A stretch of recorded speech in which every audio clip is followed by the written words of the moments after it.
What's good, everybody? What is good? Hopefully, you guys can hear me. Sorry, I've been putting everything up together. Literally just got into a flight about a day or so ago, so I haven't adjusted anything. Literally, you can see I was just adjusting my camera. Hopefully, you can hear me. For those who are here, welcome back. Welcome back. Of course, you are here at Opinionated with yours truly. I am Resla, and I am hoping that you guys have had a pretty good week. For those who already know, sorry we didn't have anything really scheduled for Saturday. It's Monday now, but I'm kind of doing a little bit makeup for you guys. First of all, can you hear me? Oh, loud and clear, loud and clear. Thank you very much. Thank you for letting me know that. And I didn't really have a lot really planned out as I was urged very much so stop working during your vacation. And I said, but I want to provide value to people. I want to make sure I'm doing things for people. And they said, stop working, stop doing things, hang with us, feel this water. And I said, all right, I'm going to feel the water. Come on, get on the boat. And I'm sitting there looking at my laptop and I'm like, but I kind of want to join in with everybody. And they said, but get on the boat. And of course, if you get on the boat, you don't have Wi Fi because you're all the way out there. So of course I did the thing, and of course I hung out with my people, and we had a great time. With that being said, I didn't have a whole lot that was going on in terms of this stream, but I want to make sure that I at least caught up with you guys, what's going on, and also I was on my phone, um, looking at a lot of things that's been going on, not just in terms of media, but also what's been going on in New York. New York was a big conversation that was happening for a lot of people that was meeting up. But before we get into that, before that, of course, I want to, of course, announce the people who came in. So, of course, thank you for showing up, which, of course, is CCD. Hey, Trash is in here, of course, with the loud and clear. Thank you very much. Thank you very much. Oh, Mayo, yo, listen, it is good to be back. It's good to be back. I didn't think I was, honestly, I get to like day 3 and I was just like, it's time to go. But we had to schedule for the 7th, and then I just took advantage of whatever I could from the 7th. I think that was the most enjoyable trip that I've ever had, for the simple fact that I had unlimited liquor, unlimited food. It was just, I craved nothing. I craved nothing. If I wanted my massage, I got my massage. If I wanted to hit the water, hit the water. Like it was good. I wish I had done more on a filming or photography aspect, but a lot of it was really just about me relaxing. It was me spending time with people that I really don't get to spend time with. So I do enjoy that very much. Um, Honestly, I have some things that I want to take a look at because there's been some bullshit that's been happening, and we tried not to have a lot of conversation with it for those who like to stick in the media into politics. Um, so there would be some interesting conversation that we would have across the table. And of course, this particular stream, I'm willing to hear out anybody. So let me just throw that in the chat for anyone who wants to come up. That is absolutely fine. It is open season because I want everybody's opinions on it, outside of the people who I mainly speak to, who are mainly some people who tend to be liberal. I don't have a lot of conservatives that tend to be around, which was very interesting, when I have to have particular conversations. Not to say that anyone, not to say liberals or anything or any bad like that, because I have some who are reasonable and some that are just like, bruh, seriously, or sis, come on. But outside of that, I want to get into a couple of things I was looking at, because one of the things that set people off at the dinner table was, of course, our governor here in New York, Miss Hochul, when she said the dumb shit of insulting people who, of course, come from my borough here in New York, and saying that they don't even know what the word computer is. Can we just talk about how there are some Democrats that are just really so far out of touch? And I just really think that this is something that's just bigoted altogether. I mean, think about the age that you're in right now. Think about the kids that are going to school right now. The idea that you would believe that they don't even know what the word computer is. Even if you manage to just get on TV, just watch TV, which has already been well established before the internet, then obviously they have watched TV programs that have had computers on it, laptops, phones. To suggest that Black kids in general, in the Bronx, very specific, don't even know what the word of computer is. And the fact that she would even highlight Black kids as if Hispanics don't live in the Bronx, not like white people don't live in the Bronx. It was specifically targeted towards Black people, and I just thought that was very, very interesting. But let me get into this because I want to see if I could find it. I just thought it was absolutely insane for her to say that. Hold on, let's give you a little bit of a jumper here. In case you haven't actually seen it, which I'm pretty sure some of you've already had, because I'm a little late on the ball. But the idea is that people are so far out of touch, and these are the people who are supposed to represent you. Because this could happen in any kind of state. But to even say, but to even highlight a borough or even a particular state is if somehow the state is a third world country. They wouldn't actually like what was the next thing? They don't even know what toilets are. They don't even know how to use toilets. I feel like it's like that scene in Demolition Man where they're like, he doesn't know how to use the three seashells. They're all laughing and shit because he's like, I just need toilet paper. He doesn't know what the three seashells are, everybody. And I think that's absolutely crazy. Let's hear the stupidness that came out this woman's mouth.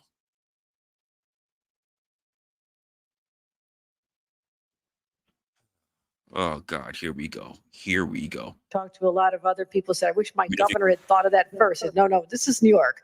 We like to be first.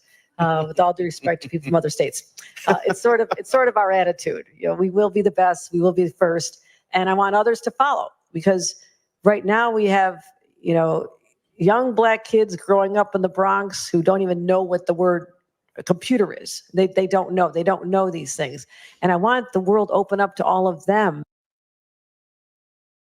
She wants the world. The world. Like I said, like this is a third world country. New York City.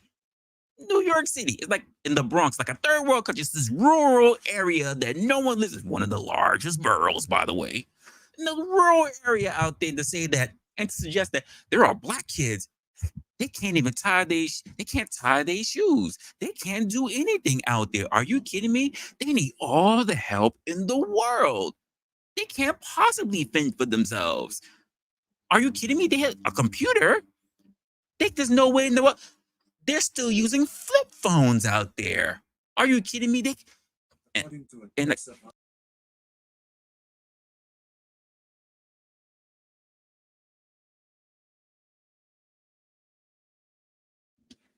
Wow, my computer started talking to me because I have to use the word computer. But to suggest that we don't know anything out there is absolutely insane. And it kind of goes in my mind. What does she know about computers? Let's be honest. She has a whole staff, most likely of young, intelligent people who got to carry her dinky ass everywhere. But to suggest that the very state that you're supposed to be governing, you know nothing about the demographics or the actual areas that's being in there? Seriously? The Bronx? You would suggest that the neighboring boroughs next to Manhattan, they wouldn't know anything? The school systems in 2024. This isn't the 1980s, the early 1980s, by the way. To suggest that basically people wouldn't know what a computer is? Hold up. We've gone in an age where we had countless TV shows. Countless TV shows. Anyone was ever a fan of 24?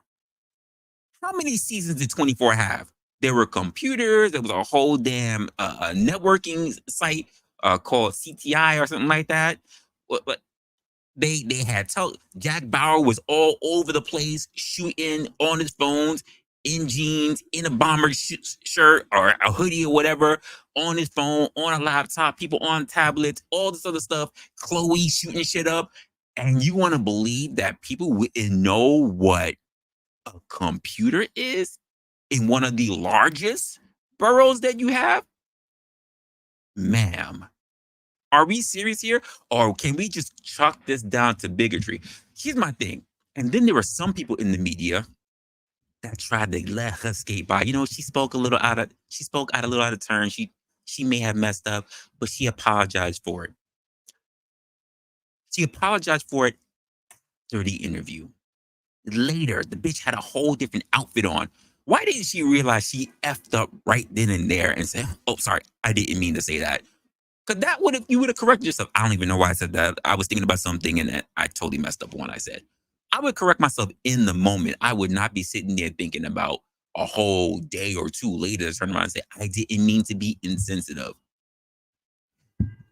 Keep in mind, I'm not even gonna throw shade at the interviewer there, the person that's they're hosting. Because I'm not gonna say like I've seen some black people do already. He's black. Why didn't he take her to task right then and there? Not everybody needs to be your gladiator. In the same way how I would say, the same way how she apologized, I need black people to do something for me.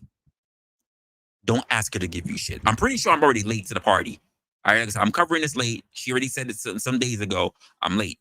I hope, even though I know it's probably happened already, but I'm hoping there weren't a whole bunch of black people that say, "We're offended," and she needs to do something for us to make this all better. She needs to contribute to schools. She needs to get us in the front of the lines for new educational programs. We need state-of-the-art equipment. We need to be the first in Ivy League schools now. All these kids in the Bronx. I'm pretty much sure that there have been blackity blacks who have already done that. And I would just say, stop. Because the same way how you turn around, and I'm talking to the blackity blacks, I'm talking to you guys, talking to you. I would say the same way how you turn around and say you don't really want things from white people and how you need to pull yourself up and we need to all be unified, and how you don't want white people to be able to do things for us, but then turn around in the next breath to turn around and say what this white woman should turn around and do for you is hypocrisy. It is. It's straight up hypocrisy. So I would say, don't ask her for shit. I would implore you to do this. Keep a long memory. Keep that shit in your back pocket and use it when the time comes. Don't let her bail you out by giving you shit, because that's easy. That's easy. Like, what are we doing here? What? Okay, you know what? Maybe she'll say something a little bit different. Maybe, right? I haven't seen it, but I'm gonna let her finish out her words in that. Go ahead. Because when you have their diverse voices innovating solutions through technology, then you're really addressing society's broader challenges. I've created this governance board, this advisory committee. Our CEO is Arvind Krishna, who is the CEO of IBM, very well established legacy industry. The co-chair is Tamika Barrett, who's the CEO of Girls Who Code. Why did I do that? Because I want all those young girls to know that there's a place for them in this emerging technology. So this is how we.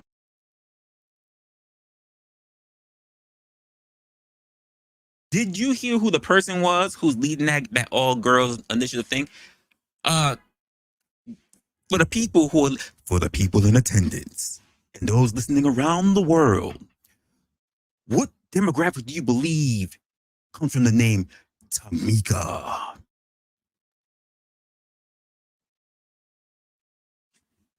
That's a black name. That's a black name.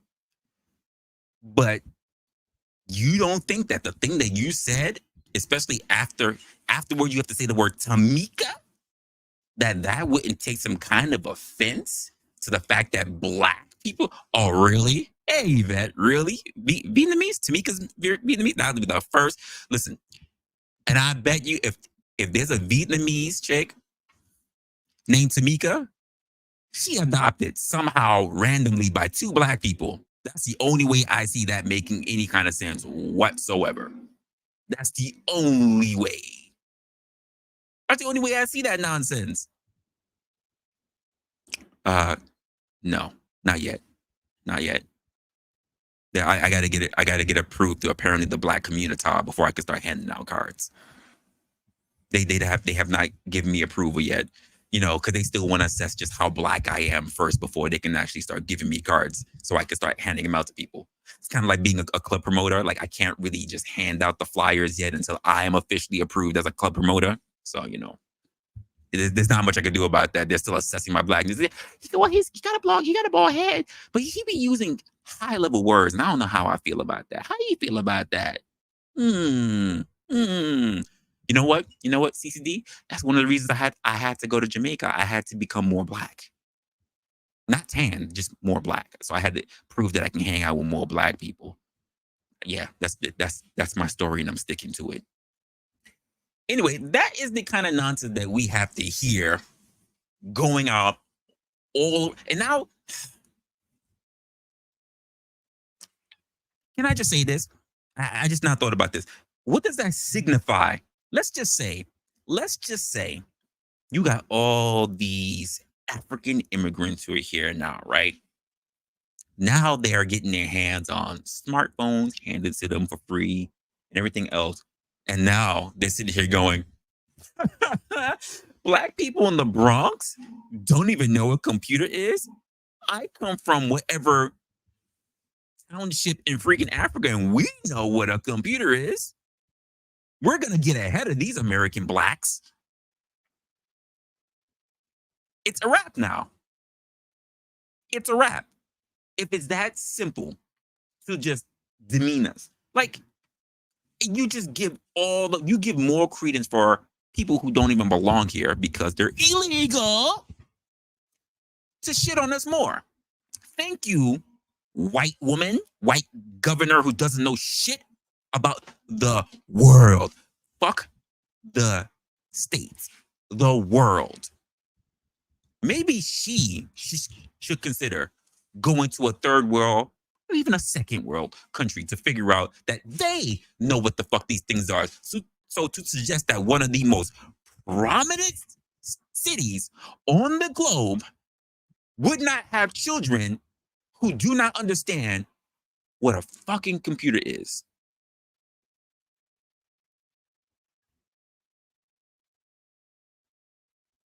That's crazy.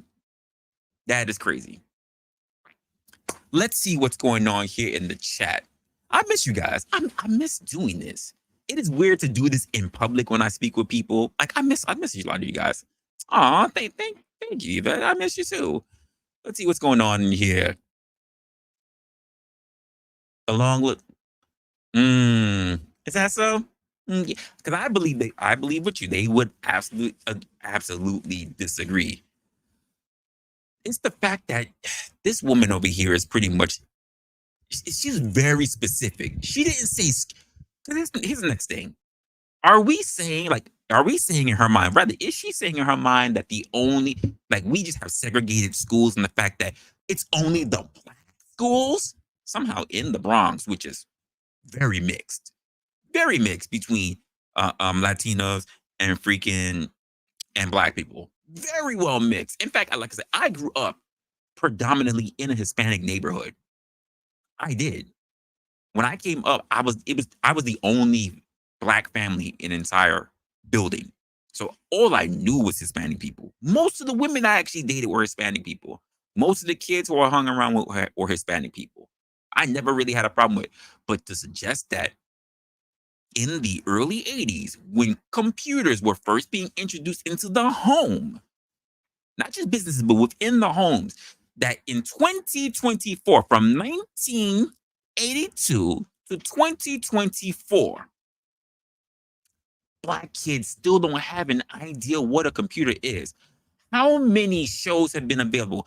How many seasons, different kinds of seasons of Star Trek, of Star Wars, of anything, of how many hip hop, basketball wives, whatever the hell else is going on, and young kids in this age don't know what a computer is? They know more about computers than you do, Madam Fucktart. That you have been dubbed Madam Fucktart. That is officially your name from the opinionated community. Absolutely. And why do you have a car that you're not even using? Hmm? Hmm? You just paying the annual fees for no reason. You don't even want to cash it. You just want to show that you have one. It's like you literally have your black car, but you don't want to spend anything on it. You don't want to use any balance. That's crazy. That's crazy. You just like to show people that you have it. You don't even want to use it. That's crazy.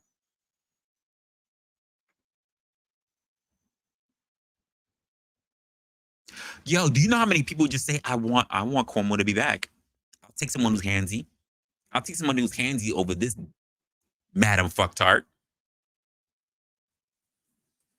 I'll listen, handsy. Why I got a problem with that? Why do I care? Absolutely not. I don't care. Get rid of her. What is she doing anyway? Because she's stripping from everywhere else and just making child initiative programs, but shitting on those who are going to be literally your next voter base coming up. Absolutely stupid.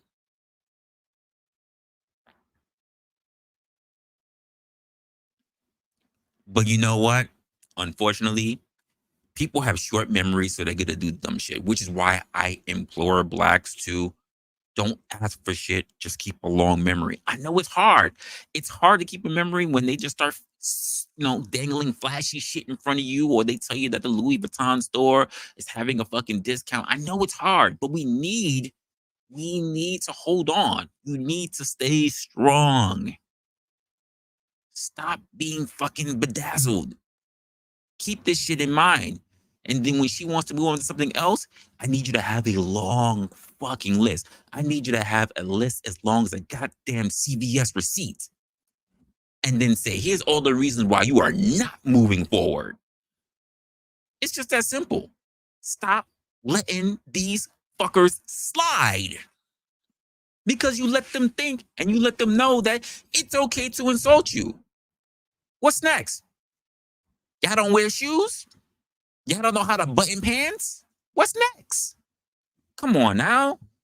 Come on. It's ridiculous. It's absolutely insane. And we should not be standing for it. As a fellow, not only as a fellow black person, not as only as a fellow New Yorker, as someone who was born and raised in the Bronx. I had to sit in a whole, check this shit out. Check how weird this dynamic is. I had to sit at a table. There were like 14 of us. Sit at a table of 14 as I had to hear this Madam Fucktard shit on the Bronx. Bear in mind, I'm the only one that was from the Bronx at the table, and said, but you know how to read, right? And the only way to shrug off that stupidness was to say, I'm just staring at this menu because I just didn't want to look crazy. I was just going to order anything. That was the only way I could really get around it. And just everybody's laughing. But I'm like, I hate this bitch for that. I can't stand her for that. Absolutely not. The fact that somebody can say that is appalling to me. It's appalling to me. I'm not too sure. We'll have to see. Because you know what? She hasn't done any real complaining that other people need to go away. Her staff keeps her very well safe. I can say there's a lot of dumb politicians, but they say dumb shit. But let's be honest. If you had to talk about the people that say dumb shit between her and like Adams still got her beat. Because Adams say dumb shit across the nation. Everywhere he's going.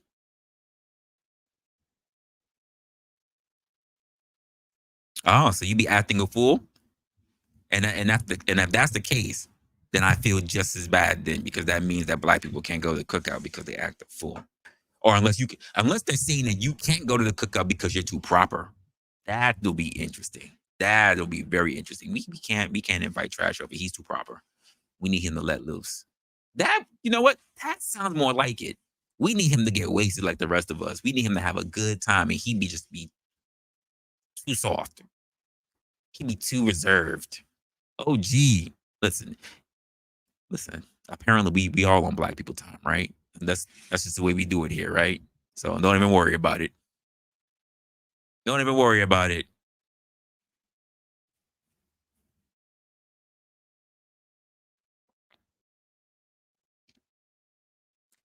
Listen, you should already see the. Listen, I wonder if I can find it. I wonder if I can find it. The shit that I saw had me dying today. Hold up.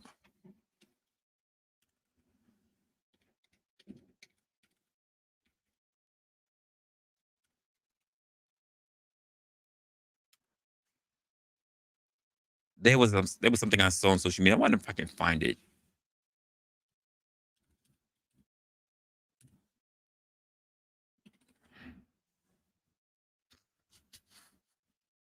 I'm thinking about it right now.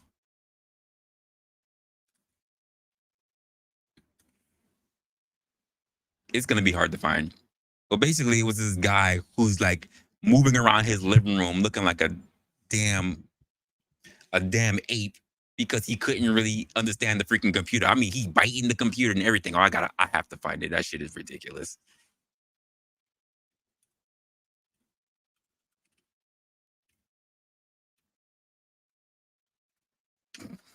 I have to somehow find it.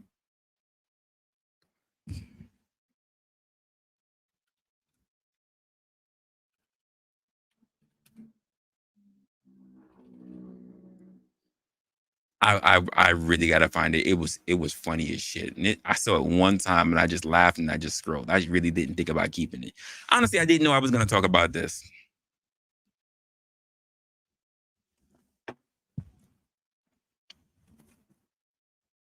LA, what's good, man? What is good? I mean, tell me, what do you guys think about this? Hmm? What do you think about the stupidness that we have to have in these particular politicians that claim that they represent particular districts? But let's be honest, they're so racist, and I'm gonna say it because I'm typically not the person to say, but this was racist and rather bigoted to believe that the people that need to look out for it, and then in the next sentence, to turn around and say, "Well, this is why we need these young Black kids to get the fundings to be able to do," even though she was talking about full girls initiatives, right? Because why not? And to believe that people are not able to. I'll tell you, this chick made me upset. She made me. You don't really get me upset like that, but she said some real dumb shit that got me upset. I was like, what the fuck is going on? And did you see this particular bullshit? Hold on, let's because I saw this and I thought, really? We can't make no comments, not even to the Black woman that's up there. And now keep in mind, I don't expect her to defend, but you can't make a better statement than this at all. So here's what was asked, of course, to our speaker about Holcomb's dumbass shit. What did she have to say about it, mind you? Thanks, Kareem. New York Governor Kathy Hochul made a controversial comment yesterday at the Milken Institute Global Conference while discussing the need to bring AI jobs to Black and Brown communities. She said, right now we have young Black kids growing up in the Bronx who don't even know what the word computer is. What is the White House response to that? I want to be super mindful. I have not heard these comments, so I want to make sure I go back, read the comments, and get a sense of what was happening here. So I don't want to comment and be really mindful speaking at this podium on behalf of this president. So I just want to go back and see exactly. I know you're reading an excerpt or a line from what she said, but I just want to be super, super mindful here. Does the White House believe it is? If he's reading an excerpt or a line from what she said, how can you turn around and say, well, I know what you're reading is what basically she has said, but I don't want to give any comment because I need to do my own due diligence to make sure that I know what he said. He's giving you the quotes of what she said. Okay, cool. Right to insinuate that Black kids don't know what the word computer means? I mean, look, obviously, we don't think that is the right way to speak about young people in any way, in any form. Even But I she do want to be cautious, I think. mindful and to be fair here. And and go back and hear exactly what she said. Just want to be mindful of speaking from here at the podium. So of course she left herself open, because now the moment you get back in the press room, someone's going to say, so now that you've had some time, what is your thoughts on this? What do you think of the chance that she's going to answer that? What do you think of the chance? We've seen this hussy just straight walk out the room whenever she felt uncomfortable. So what do you think of the chances that she's going to turn around and answer that? I mean, is it me, or people who become press speakers just become more disrespectful over time? And I'm not for nothing. I think she's been one of the most disrespectful ones that we've had in an administration. I mean, at least to sit there and just deal with the bullshit is cool, but she's been the only type that I really could see that just straight up walk out the moment she hears something she don't like. And I'm like, it's your job. What are you doing here? Whatever. So as I was trying to get into more things, I just pulled up some things that I saw, and I want to cover it because, quite frankly, it's more the BS that we see that's happening within my state of New York. And this was something that I noticed as we were getting off at like Penn Station and we were coming back home or whatever. And I was like, why the fuck are there so many armed people here? This is not doing anything but just running up our freaking our money, of course, that we gotta pay into it. But I can show you better than I can tell you. So take a look at this.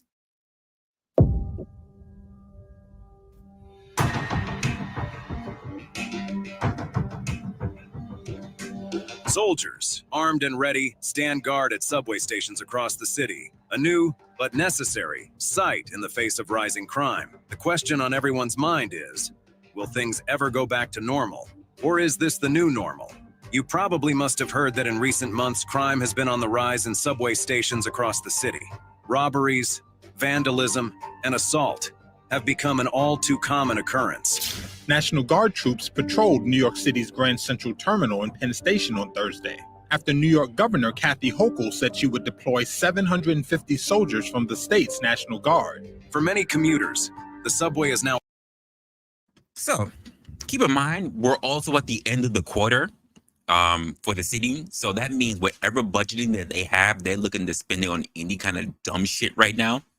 Whatever they have left of that budget, they are looking to burn through it. They're going to burn through them dollars. And I think about like the one that's the least effective, if you ask me, where they want to set up basically metal detectors which won't be able to go at every freaking station. It'll just most likely be at the largest of the stations, where not only will you have armed guards, not only will you not armed guards, but not only you'll have police officers, you'll have the National Guard, and now you'll have these freaking metal detectors that are supposed to detect if someone is having a gun when they're walking through a turnstile. Here's the problem with that freaking machine: it's not effective. Even on the website of that particular company, it has about it only has a 86% chance. It has an 86% chance. Just give me one moment, OG. I got you. It has an 86% chance of actually detecting the gun. Now, the way how the system works, right? It basically looks like a metal detector. And if anyone who's ever gone to Disneyland, you've actually seen them, believe it or not. Most people just don't think about bringing weapons to Disneyland, at least not yet. But quite frankly, the way it's set up is that there's a metal detector, and it comes with actual degrees of threshold. I think it's like 6 thresholds or something like that. The lower the threshold is, well, rather for every threshold that comes up, it monitors for different things. So I think the lowest threshold is looking for like M16s, AKs, things like that. Look for large artillery. As you get down to like level 4 or whatever, that's when you start looking for handguns and Glocks or whatever. And it still doesn't pick up everything. 26% of the actual findings show that it couldn't tell the difference between, guess what? It couldn't tell the difference between whether you had a handgun or an umbrella. Again, 86% of the time it's wrong. It scans, and 86% of the time it's wrong. And yet the city Adams, our dear Eric Adams, wants to spend money on it And the actual metal detectors, the screen detectors, it's not even like you buy it and you get the system or whatever. The system works on a subscription. They want to put New York City safety on a subscription plan for something that doesn't work. Never mind that you have to actually pay money to maintain it. That means you're spending at least close to $2 million, if not a little bit more, just for someone to have it up and running. Make sure you have somebody there to actually approach people who actually may have weapons, because you already got police officers there who are randomly doing bag checks, let's be honest, not inside the station, at station entrances. And then on top of that, when those systems go down, someone's going to have to go out there to service them, to basically restart them when we already know that they're faulty already.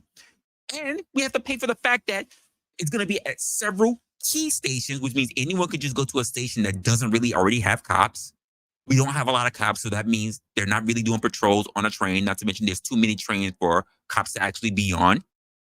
National Guards don't patrol subway cars because they stay basically at the entrances and the exits of freaking the major stations. Like, come on. It's even to the point where they're like, well, only from key stations, maybe every other station they might have a police officer there, which is bullshit because, again, we don't have enough police officers, period.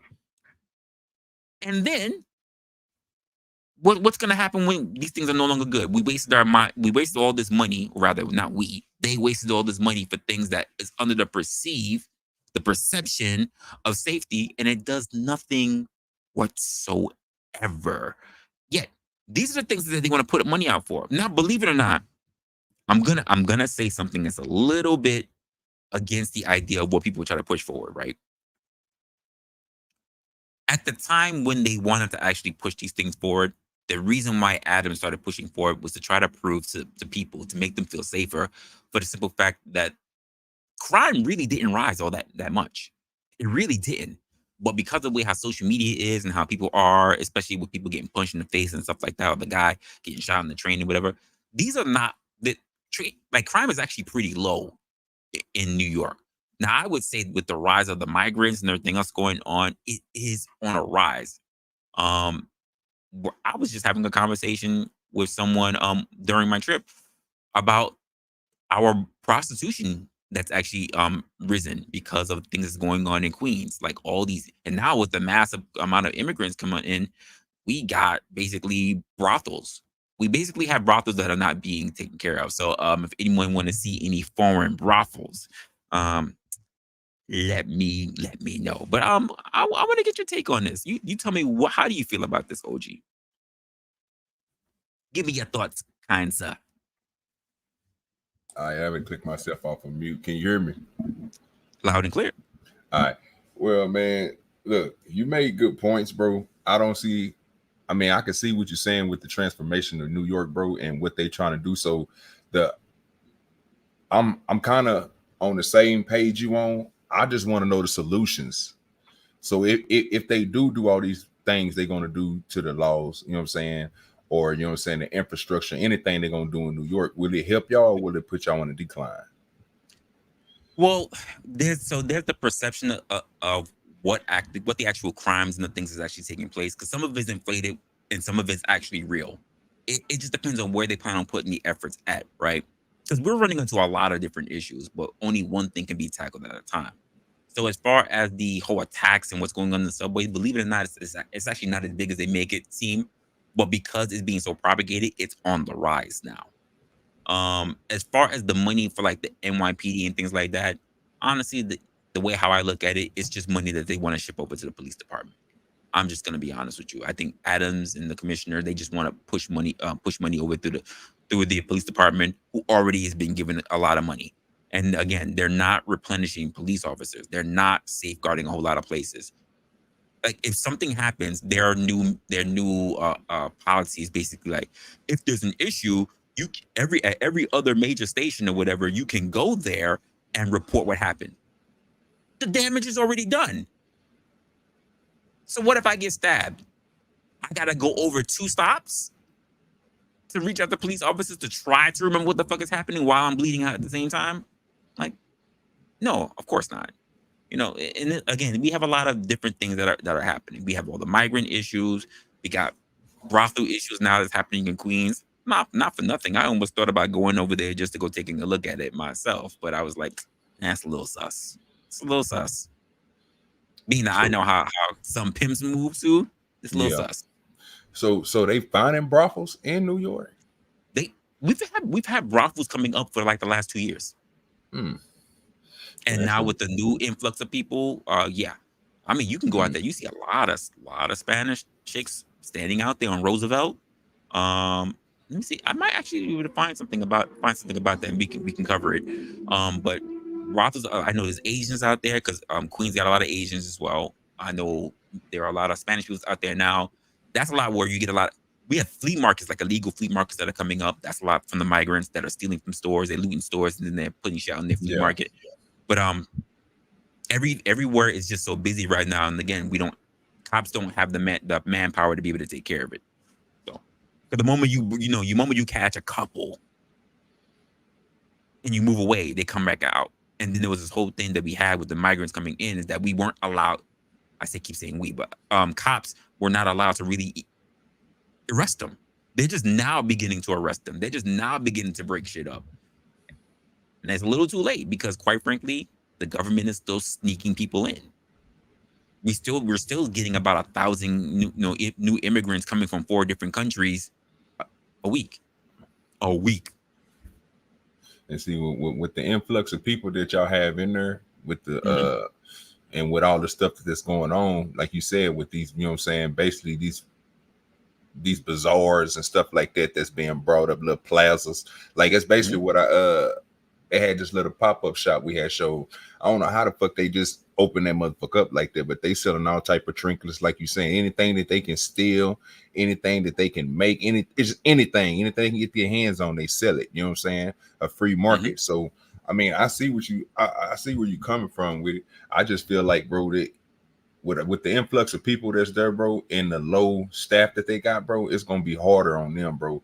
So I mean, even if you do allocate all that money to them, bro, like I said, I got to stick with you on that, bro. It's still not gonna help the problem, bro, because I mean, it don't matter how much money you got, bro, if you ain't got the people to pay. You know what I'm saying? I mean, you need more people in there, and I don't know if I was gonna ask, like, are they willing to take some of these? I hope they ain't adding none of these migrants to the force.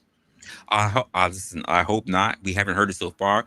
But when we think about, like, just because so check this out. It's already been recorded that 98% of retailers and grocery stores have been robbed now. Let me not say robbed. They've been looted now. So nowhere is safe. Retailers, grocery stores, fruit stands, you name it, they all be getting hit. All of them be getting hit. And it's really wild because now grocers gotta either and people don't even look at the long-term ramifications of that, right? If grocers are getting hit, then that means they have to boost the price up for the things that are normally being sold, which means it's a hit to inflation. Because now what they should have had, they have to now charge extra in order to try to recoup that money. And they're just getting hit again. Then on top of that, you have, like I said, in Queens or some of these other areas, but mainly that market, that bazaar, they're literally stealing this shit from the stores and they're literally selling it out on the corner right in front of that goddamn store that they just sold it from. That's crazy. Literally. Like, you have this one, I was looking at this one video, I probably still have it, but this guy had like a whole damn truck and a whole table set up where he was just had nothing but like equipment, like all kind of like saws, drills, everything, stuff that was like $250. He was selling for like $70. It's crazy out there. It is absolutely insane, and there's not much you can do about it. In fact, one of the new revised policies for New York right now for shoplifters, they instead of let people go back to being able to apprehend and do all the kind of stuff that they want to do to get their goods back, basically to apprehend like they used to. Now the new mandate is you are allowed to try to get back your stuff only against shoplifters who are aggressive. So that means if I choose not to be aggressive with you, but still steal your shit, if I just switch to walk out calmly with your shit, you can't do anything to me.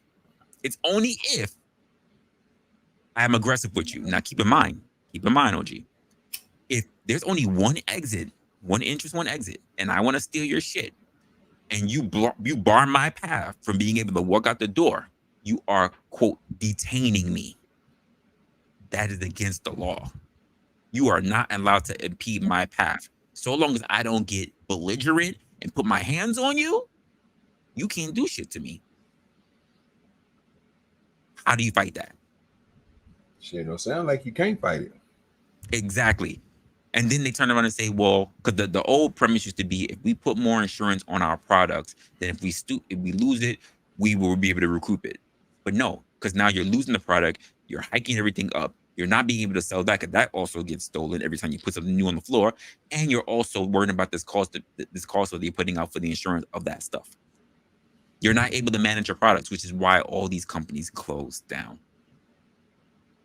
Yeah, Mayo made a good point in there when he said people don't understand how much the commercial retail insurance doesn't cover them. I agree. Most people don't recognize that. Like, for me to have to see that, I go, you need to have a new plan. But they turn around.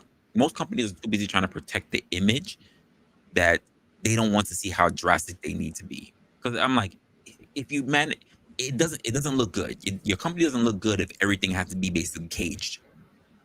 But I'm sorry, the idea that you want to have, like, say you have a clothing store, the idea that you want to have a table with all your shirts and your pants out, it's no longer feasible.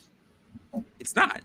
Because people are going to go by and just snatch a whole shit of shirts and run out the door. And keep in mind, you're not allowed to bar them. You're not. Because if you're barring it, the way how they made detain is no longer apprehensions. Detaining is simply impeding someone from their intended destination. So if they are walking and you get in front of their way, you are, quote, detaining them. Yeah, that's fucked up. You cannot put your hands on them. You cannot snatch the items from them, shit like that, because quite frankly, you're the aggressor. If you chase after them and they run and they do a slip and fall, you are at fault. They can sue you. If they turn around and say, I was just trying to get away and I slipped and fell, you're at fault. Do not chase. That's how a lot of the retailers have their security departments set up. Like, so when they turn around and say, well, as long as they're peaceful, you can get the merchandise back. Let me tell you what that looks like, OG. If you see somebody stealing it, you walk up to them and you say, hey, do you plan on paying for that? They go, oh yeah, I was thinking about paying for it. Oh, well, the registers and stuff are over there. Oh, I know, but I think I'm just gonna go out this way. And you sit around and say, well, I can't let you walk out with that shit. And they go, oh, okay, cool. Here you go. And they walk out the door. That's peaceful. That's you getting a recovery. But if they turn around and say, nah, I don't think I'm gonna give you it. I think I'm still gonna go to my car. What are you gonna do about that? You can't stand in their way, and you can't snatch the shit. What else is to be done about it? Yeah, you really can't do nothing else about it. So would it be against the law anything for you?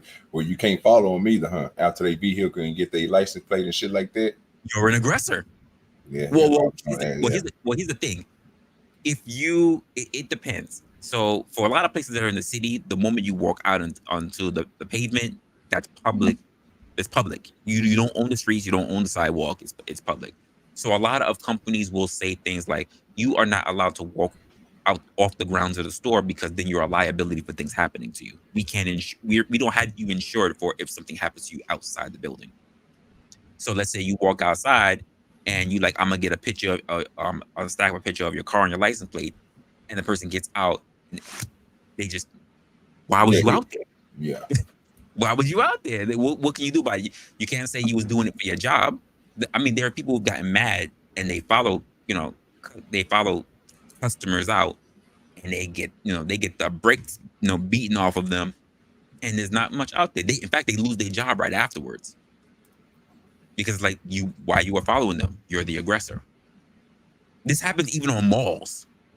Like, a lot of malls have it to that when you have a certain amount of square footage that you have within the mall. So the moment you get out, you're not able to do anything about it. What you're supposed to do is that you're supposed to reach out to either local authorities or the mall staff, and they have to be the ones to chase people down. And let's be honest, by the time you're reaching out to mall security who actually gets to you, that person's long gone. Oh yeah. By the time you're calling for local authorities who have to show up to you first to get a description, they're long gone. I'm just saying. It's a tough racket right now. Man, it And sounds that like a lose-lose situation, though. it pretty much is, which is why a lot of retailers, a lot of grocery stores are closing down. But if we have things closed down, right, where are people supposed to get their shit? And this is what I said to somebody, and Mayo's hit it on the head. Because this is exactly what I said. You can't buy shit, and they are allowed to check everything. They are allowed to apprehend you, to bar your path and everything. Because literally, you have to have a membership in order to just shop there. You had to have paid money, or at least somebody had to pay money for you to be able to shop there. Because all those memberships come with ID cards. Your picture is on it. So if it ain't you ain't buying shit. And if you try to run out the door, there are literally attendants and security who's there, and they are allowed to get their shit back. I think all. Well, let me ask you a question too on that. You know, when they give you these memberships and these ID cards, is it true in they stipulations, bro, on the fine print when you sign up for this shit, bro, that you give your rights over to them, bro, to be searched? Is that in the membership? So yay and nay. So if you have a place like Costco's, BJ's, Sam's Club, yes, it is already in there saying that you cannot even purchase from them unless you are a member. Gotcha. They have it. But if you have places like let's say Target or Walmart, Target, Walmart, things like that, or I'll even say like IKEA, things like that, they have it in their clause, right? But their clause doesn't state that in order for you to purchase from them, you need to be a member. The membership only carries the fact that you can get discount for particular items that are on sale and you use your membership card. But let's be honest. But let's be honest, within a particular state, the way it goes is that the moment you receive a receipt in your hand, that receipt belongs to you. It is your personal property. So let's just say you are a security guard at the door, right? And I got my receipt, and I walk over to you and you say, hey, you mind if I check your receipt to make sure that you have all your items? And I go, here, you have my items. And you look at the items and say, can I have your receipt? And you say, no. And you say, well, I need to be able to cross-reference it. Okay, can I get my items? Cool, got the items. I don't have to give you my receipt because my receipt is my personal property. Well, and if you state the policy, well, the way we have it is that if you use your discount card, our membership card, in order to purchase these particular items, then we have the right to actually search your stuff. What stopped me from just saying, I didn't use the membership card, I just paid out of my pocket? Right. What can you do about it? And now I'm allowed to walk right out. Let's just say I'm in a place like Sleepy's, right? I could walk right past you with a whole mattress. Be like, yo. And you standing there, you looking at me like, could I see your stuff? And I'm just going right by you with the receipt in hand, like receipt right here, and just walking by. You can't stop me. And it's my receipt. I can actually just tell you the words, no, you are not allowed to see it. If I just show you my receipt and it just says what the company name is on top, I don't have to give you a goddamn thing. Because the receipt is my property now, unfortunately. Why? Because you don't need to actually have a membership card in order to purchase goods there. If I want to purchase things at full price, I'm allowed to do that. But the way how it works at these places, like Costco, BJ, Sam's Club, is that it doesn't matter, full price or not. They're a wholesale retailer. You're not allowed to purchase from them unless you're a member. And I think more places like Target, like Walmart, need to invest in getting into that. Oh, that's already coming. I mean, you go to Walmart right now, down here where we is, they're already talking about the Members Plus thing, and it's already saying that when you do the self-checkout app, eventually I already know where they're gonna switch everything over, just like Costco's and everybody else, because it's easier for them to, you know what I'm saying, deter people from trying to steal that way. Like you said, you know what I'm saying, they have you locked in. So I mean, even if you in there, you know what I'm saying, just walking around or something, you know what I'm saying, that's different. But you're not going to try to steal something when you got to use something that has your ID connected to it or have you connected to it. That's no reason to steal then. You know what I mean? But there's still gonna be some dummies out there. You know what I mean? Yeah, because it's the people who are actually doing the right thing that are the people that suffer in the end. Yeah. So even if you grab shit, you have no ID, you're still not able to get out the door because literally there's checks and balances. They actually have security guards that are allowed to do their shit. Because literally, there should be no reason why you should be giving me any fuss whatsoever. It's for you to have goods in your hands. I'm allowed to check you, point blank, period. And a lot of places that are getting ransacked just don't have that. They just don't have it, and that's why they're losing their minds.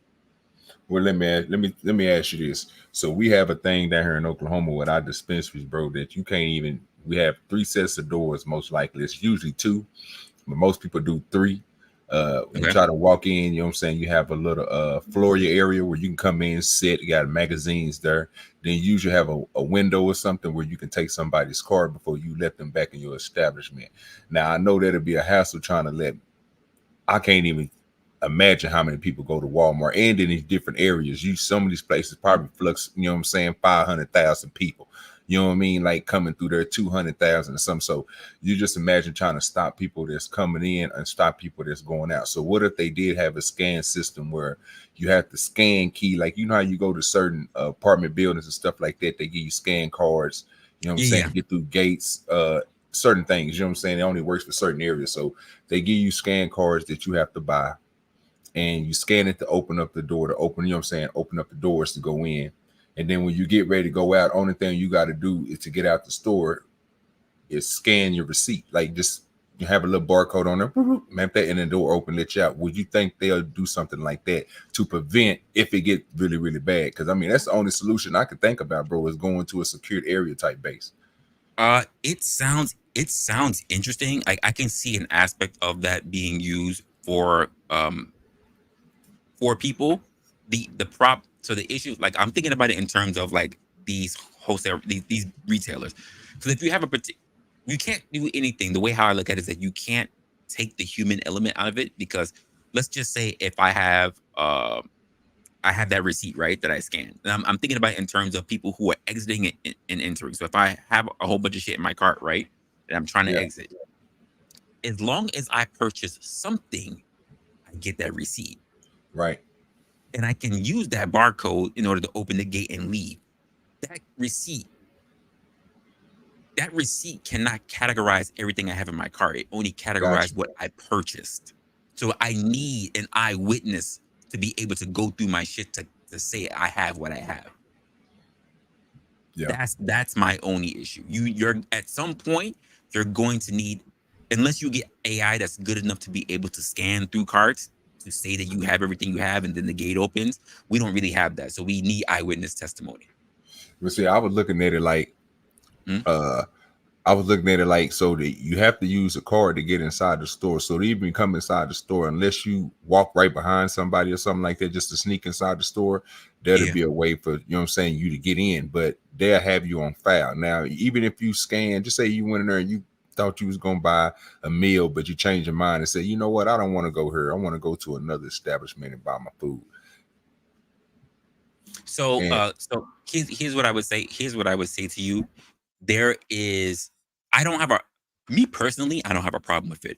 But as far as if I had to look at it in terms of compliance, there always must be a point of egress. If let's just say I have somebody who's with family, right?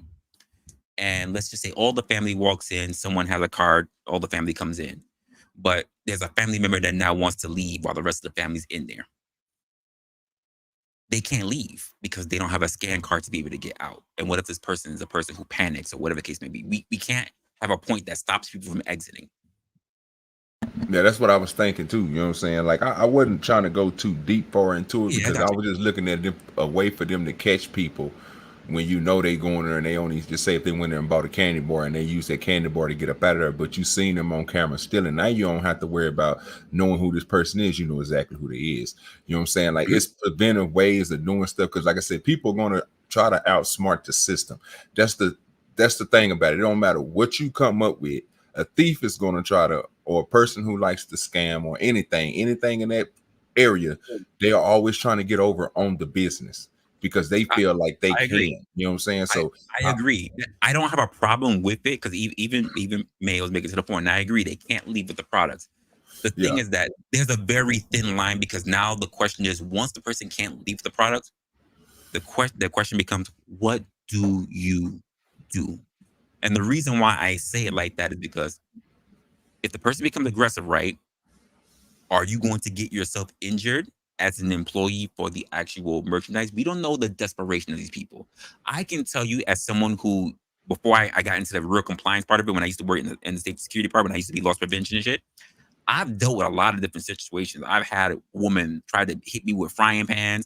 I've had a guy who popped out 2 needles when he got cornered and said, "I got HIV," and I told him, your life will go from a time frame to ending today if you touch me with that shit." Like I've had people I've tackled. This is back in the day when we used to have actually I might still have. Hold up, I might still have.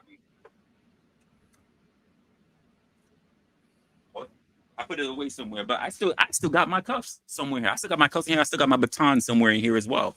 Like there were things that if you get injured on the job, right, keep in mind you're still an employee and no one is covering you really for the fact that you're throwing yourself in harm's way. Because quite frankly, while you're saying you have to apprehend, I don't even know why that's still a thing, especially in this age, because a lot of companies are moving away from that. But the idea is that if you get injured, you are quite frankly within your rights to sue because they're putting you in a dangerous situation. I've had a gun pulled on me. Do you really want to put yourself in that situation over, let's just say, a candy bar? No, sir. No, I get exactly what you're saying. Like I say, it's. I was just thinking of the same because we run into those same problems, bro. Mhm. Like CCD said in the chat, bro. It could be a fire hazard, but he got to realize too, bro. You're talking about something that even when you walk to Walmart, a Walmart door opens up, bro, when hazardous stuff happens. They automatically open up, bro. So, I mean, I'm not trying to sit here and say a company can, I'm not trying to hold nobody inside of a store. I'm only looking to prevent them from trying to recoup something they can't recoup, which is, you see what I'm saying? And I get it. we ran into that same problem, bro, in different places I worked at. And you know what I'm saying? Even when I got into the dispensary world, bro, it's you talking about people coming there and trying to walk out with the little bittiest thing. You be like, this nigga came in here, nigga, 3-4 times. This nigga stole 3 lighters. Bro, what the hell? You came here just to talk, but you walk out with a lighter. I'm watching you on the camera, bro. Like, and this the type of stuff that you see. And you still talking about somebody who got to come in with a card. Like, you can come in one part of the store, but you can't go to the other part of the store without having your card. You see what I'm saying? And the people that still coming there with their cards, if you leave anything out for a person that has sticky fingers, it's gone. So, like I said, but at the same time, the way that we look at it is if you do that and we can see it on camera afterwards, bro, we have your card, bro, with all your information. It's like the dumbest thing ever for you to steal out of this area. You know what I'm saying? So not trying to hold nobody in or do anything like that. I'm just always thinking of a way to, because it's going to eventually come to something where, like they said, you're going to start have everything on lock.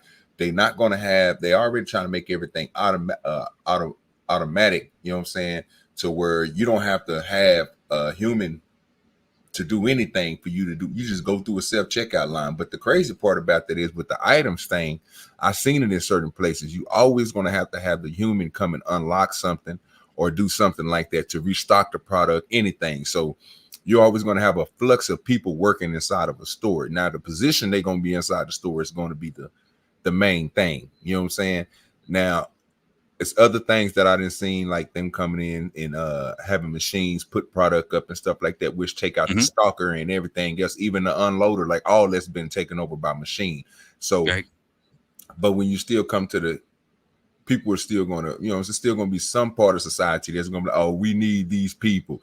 They need jobs and they're going to push it. You know what I'm saying? That's what I believe, bro, because I haven't seen us as a society become whole in anything that we do.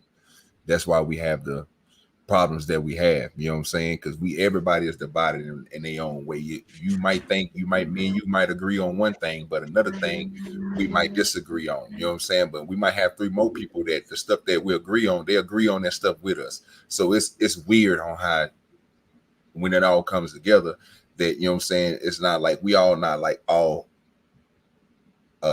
mind like it, you know what I'm saying? Like we don't all have the same mind, the same brain pattern, you know what I'm saying? We all think differently. So I was just saying, you know, that's just a way to prevent somebody from trying to steal. I don't want to have nobody, you know what I'm saying, going inside of a store and keep on robbing a person blind and they can't do nothing but, like you said, increase their prices, bro, because they can't afford to buy these products to put back in the store because they had all their shit stole out. You know what I'm saying? It makes sense. So well, there's a 2 point thing. Like it, so what I mean, it's definitely different from like a more local shop where you're able to control a bit more of your inventory. But when you have a large brand that is they're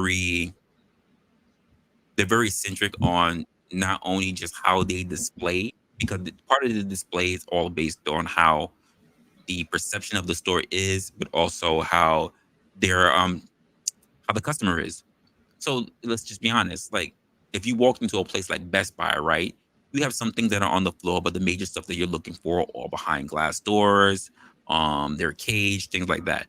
At a retailer that sells like clothing, they don't do that because quite the perception is that nothing is safe and that everything takes time to get. And the way that we have in our society is that people want things instantaneously.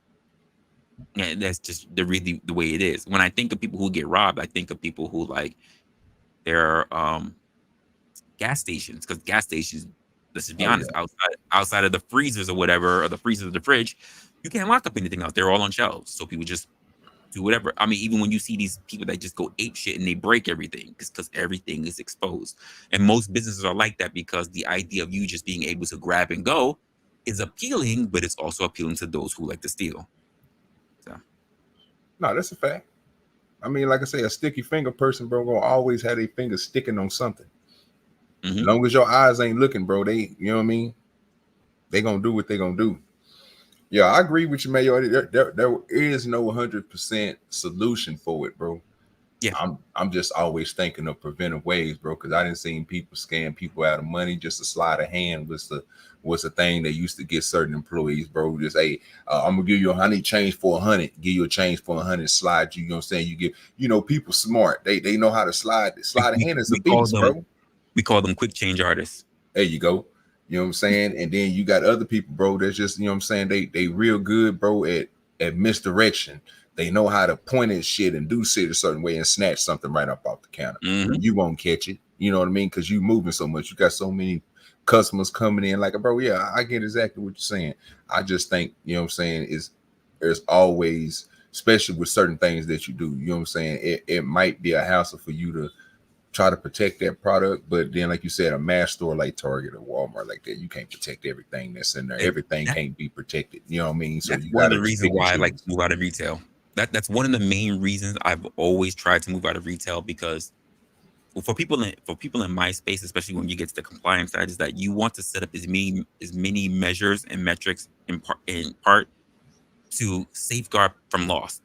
But to be honest, it's the company that gets in its own way, because it's you're really fighting against the perception of the company, because you can make this place as safe as possible, but you can't protect it from being stolen when it's out and it's being able to just take what you want, walk out the door.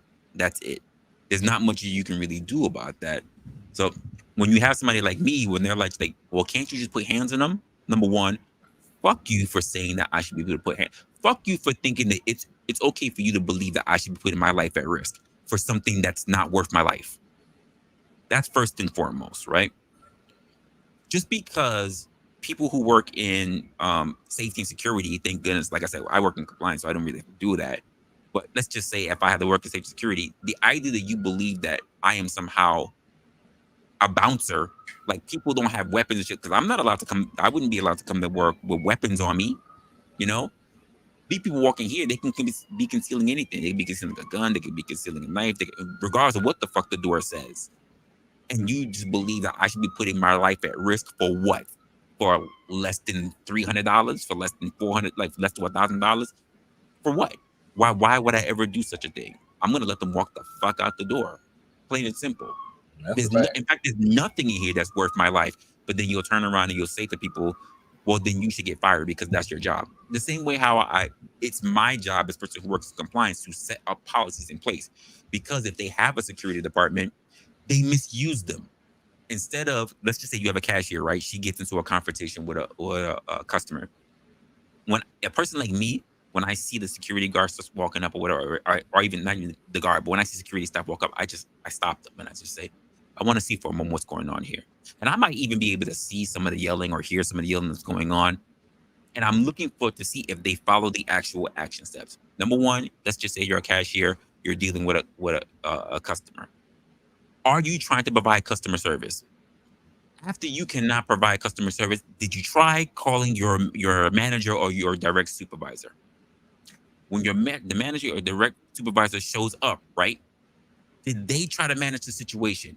If they could not manage the situation, did they call the manager on duty, the one who is either the store manager or the acting store manager? Did they try to handle the situation? After that mofo, who's supposed to be the top level person in charge, at least during that shift, if they cannot manage it, they should be calling security. That's the way it goes.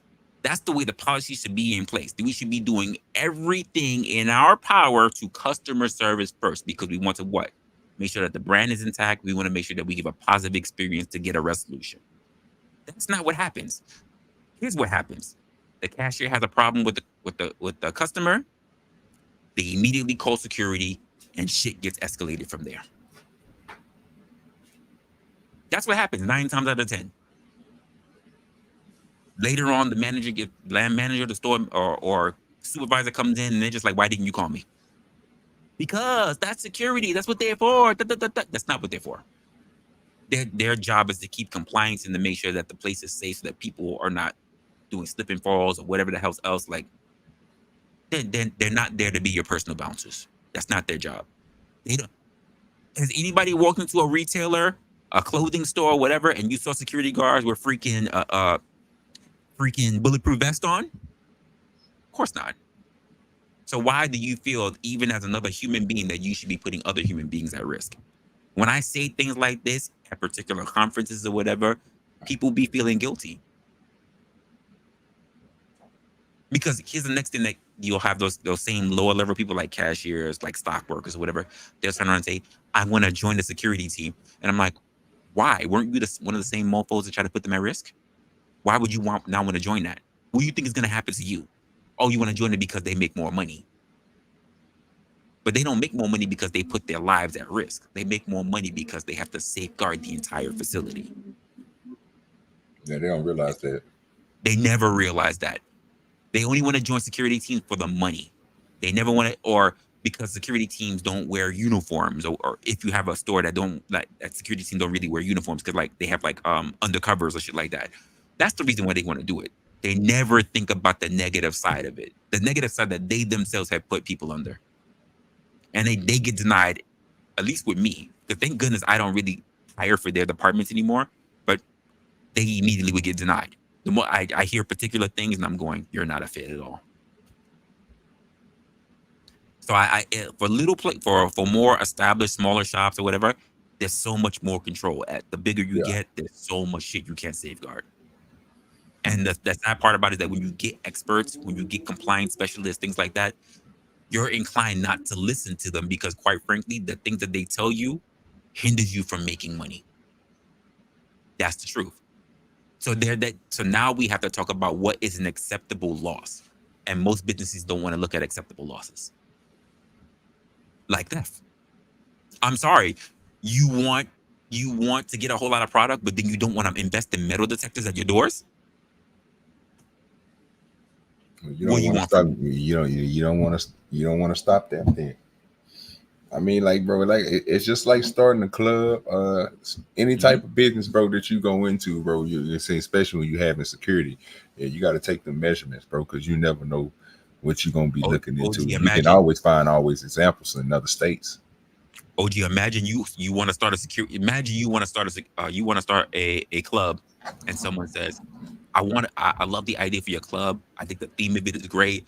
I love how you got the idea. You want other people, but I don't want to invest. I don't want to invest in bouncers. I love your club, but you know what's the one thing? You know what's the two things I don't really like? I don't like the idea that you want to invest in bouncers, and I don't like the idea that you want to invest in bartenders. Yeah, what type of club we got there? Exactly. Yeah. And that's what it's like. That's what it's like being on my end. And a lot of time I just get headaches. I'm like, it doesn't matter where I go. I deal with the same shit. It never ends. That's why I don't like working I don't like working for retailers. I like working for more corporate settings because it's practical. You don't deal with people who are just being irrational. Because the problem that you deal with people who like work at sales and everything's about selling is that they become irrational. I get it. You want to make a profit, but not at the expense of everyone else, because we forget that your biggest product is not what's sitting on the shelf. Your biggest product are the people that are selling them. People are not a high commodity these days in particular sectors. And No, that's a that's fact. the sad part. That's a fact. That's the sad part. Well, another thing I believe on that is, bro, I think people don't know. People ain't never sold nothing. So most people are not salesmen. And they don't know the worth of product, and you know what I'm saying, they don't know the worth of themselves. So when you say certain stuff like that, it goes over people's head, bro, because they don't understand, bro, exactly where you coming from you know what I'm saying, when you say that. Like they look at it in a well, they buy things and they look at it like, well, this is something that I bought, so it's good enough, but they don't realize what's the worth of that. And like you say, would you choose this over your life? Like, nah, bro. But then you have Absolutely a not. person like old girl who'd be like, oh, I want to come and work there because of the money. You see what I'm saying? Yep. It comes in, it comes a factor again where you want to, but like you said, why would I bring you over here when you just put us in jeopardy? You're not even thinking. You see what I'm saying? But it's just it's that money, bro. It changed, bro. People don't look at it the same way like everybody else. It's something that comes and goes, I guess. That's why I like it. I can't tell you how many jobs where I'm well overqualified, but when I sit down with the hiring manager and I ask them a shit ton of questions, they're not expecting it, because, and I know the reasons why, like, they're basically not picking me, because I'm like, you're not gonna put me in a situation that's basically not fixable. So when you say, even I have one person that was so blunt that he just says, I don't care what you do as long as we can lower our shrink numbers. I said, then what the hell have you been doing so far to lower your shrink numbers? Because if that's all you wanted, you could have done that a long time ago. The truth is that somebody's in your way from doing extreme shit. And he just kind of laughed at me. I said, so what exactly are you doing to lower your numbers? Because I bet you every time you do something, you're being told that you can't do it, right? So yeah. All right then. So why are you bringing me on board to tell you the same shit that you've already been trying to do? What am I here for? Yeah. You're wasting my time. People don't even realize that I've had clients that I've literally, they were like, you sound like a good fit.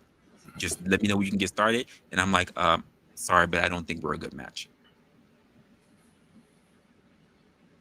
I don't want you stressing me over shit that can't be fixed. You're looking for punching bags. I don't need it. Sorry. You sound like a really good company, great benefits, love the vacation time and everything. But quite frankly, I see a whole lot of stuff that just it's unnecessary. I don't see growth because you're being held to other people who don't understand why is it important that you do what you do. And I don't think you've sold it to them well enough. Or you're just handicapped because the organization is just so big that they, instead of you having a corporate standard within that particular business, you have to go by a national standard. And that's hard. I get it. Well, because of that, I need something a little bit more controlled. And here's the sad part about it. I have to tell them, like, and I don't want you to feel bad about it, because some people feel bad, like, when they found someone they're looking for, and that person has to turn them that their business, not that they're a bad person or whatever, but that their business is just not going to work in the long run.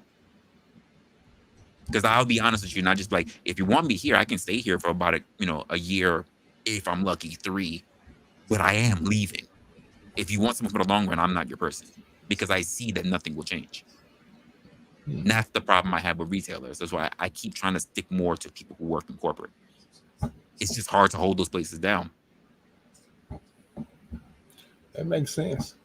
Coming from your end, you know, man, I ain't never went to the corporate world, bro, and worked in, you know what I'm saying, anything like that. So It's a different feel. The highest I didn't got up to was just management, you know what I'm saying, and I ain't went no higher than that. But I didn't had cool people, you know what I'm saying. I didn't work for, you know what I'm saying, that had businesses and stuff, you know what I'm saying. But I ain't never been to that level on that. But yeah, I mean, it makes sense, bro. If you feel like, you know what I'm saying, the retailers like that, you feel like commercial is better. I mean, shit. Well, it's just that retailers, they deal with the same struggles regardless of where you're from. Regardless of what, I don't care if you're selling refrigerator magnets to you're selling high-end cars. You're dealing with the same issues, believe it or not. Yeah. When you're in corporate, your assets are digital. It's all about how people work together and all the little intricacies add to the pie. When you're in retail, it's all about what you can personally sell. It's different it's different from selling physical products versus selling digital products. It's a different feel from you trying to sell an actual car, from you trying to sell insurance. Because you're selling an idea and a concept. Yes, you're doing that with a car, but then that car comes with a huge price tag because that car breaks down. It's hard to sell a car and say that it's going to come up in value over time. You can say that, hey, the most you can say is like, listen, if you get this car, it might get you laid. But there's still a finite of time behind that. I don't hear pennies dropping anymore for Mercedes. Nope. I don't hear it. But pennies will still drop for a Rolls Royce. But I never hear of a Rolls Royce going on sale. That's a fact. You might lose about 60,000, but you ain't gonna lose a lot. Listen, I hear that. Let me cover a little bit more about what's going on with this thing going on in New York. Oops, my bad.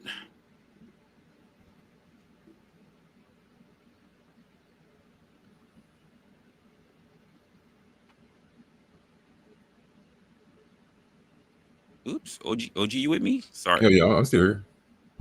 Why am I getting this all messed up? Here we go. That looks better for me. A place of fear and anxiety, but I think you missed how intense it has been.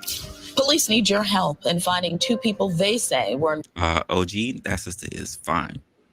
I'm looking at her. I'm trying to check. She on the thick side, though. Yeah, you already know what I'm about to say. Yeah, she on the thick side. Involved in a subway stabbing. This happened in the Bronx. Some months back, the NYPD shared images of a man and woman they suspect of stabbing a 32-year-old man multiple times at a Bronx subway station. The footage reveals the victim being approached by the alleged attackers, who repeatedly stabbed him with sharp objects. Tragically, the suspects fled before authorities arrived, leaving the victim in critical condition.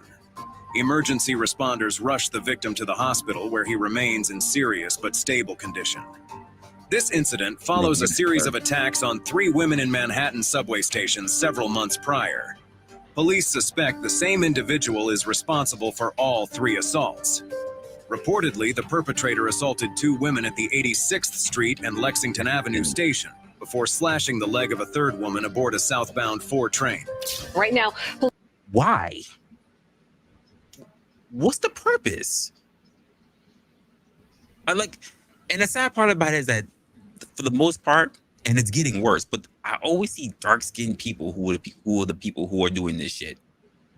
Like, not for nothing, like, they make everything just so bad for home. When I hear about the people that are getting punched in the face, I know this is a dark-skinned person. When I hear about these slashings, I see it's a dark-skinned person. When I see that there's a robbing or a fight that's happening in the actual train, it's a dark-skinned person. When I hear about people that are freaking out here, punching out these Asian people, I see a dark-skinned person. You know who I don't see as dark-skinned people? Squatters. I'm noticing that. I don't see them as squatters. I see them in every other metric, but I'm not seeing them as squatters. That's something that I'm noticing, and it's a little irritating. Because when I see, who I see a lot of who happens to be homeless? Dark-skinned people. That's a fact. And that's highly annoying to me. Police are trying to find the man behind a slashing spree in the subway. They say he slashed 3 women in the legs in. OG, you marrying? No, hell no. She not 3 separate unprovoked attacks. Then, in the early days of March, there was a troubling incident in a Queens subway station where a man was attacked with a metal object, leaving him injured. Marlena Niklinski and her mother, who were witnesses to the event, felt uneasy as they left the station, especially after hearing about a similar incident earlier. The victim was taken to a nearby hospital for treatment. Shortly after, at the 86th Street station in Manhattan, Another subway rider was hurt when someone hit him with an umbrella, causing a cut on his hand. What brother causes that? What the hell's that?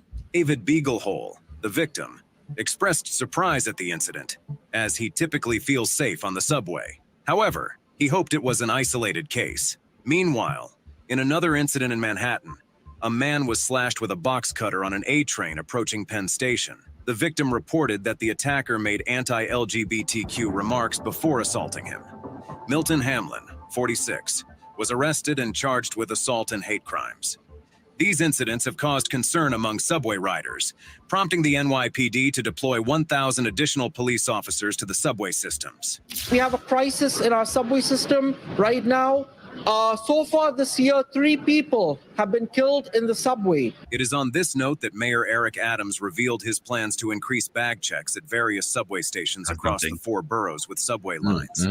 He mentioned exploring new technologies to help identify. Let me ask you a question. How often do you just based on what he's saying about bag checks, how often would you believe that NYPD actually checks people's bags?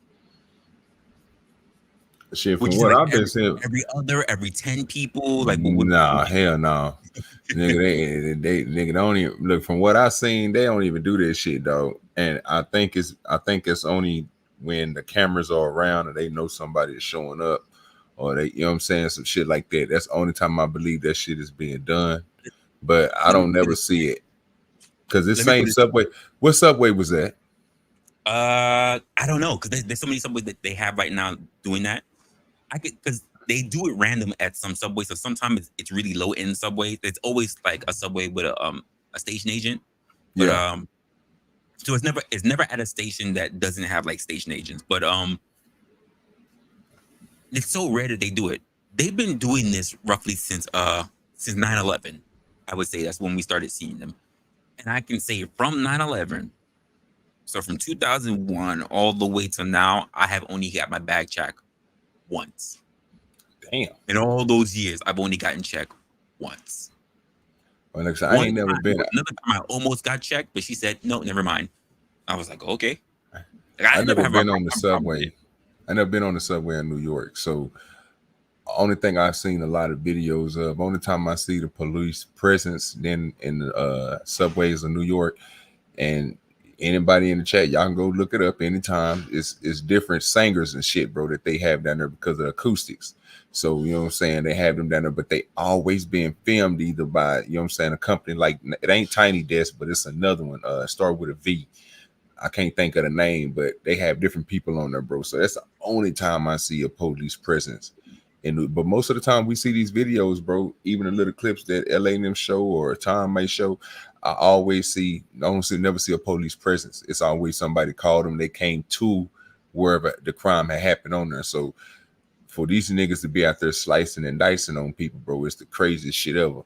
But to answer your question on that though, bro, you don't think they doing it for this shit right here that they giving them on this? How Absolutely. many places? Okay, because I was about to say, I think they doing this shit, bro. This nigga had no mask on. This nigga looking into the camera. Him in this throwaway trash can, bro. They just staring at the camera, dog, like they not being seen. Like, I don't understand it. Well, and they doing this dumb shit. It's been very rare, but I have seen them check bags, but it's so fucking rare. And it's not at random.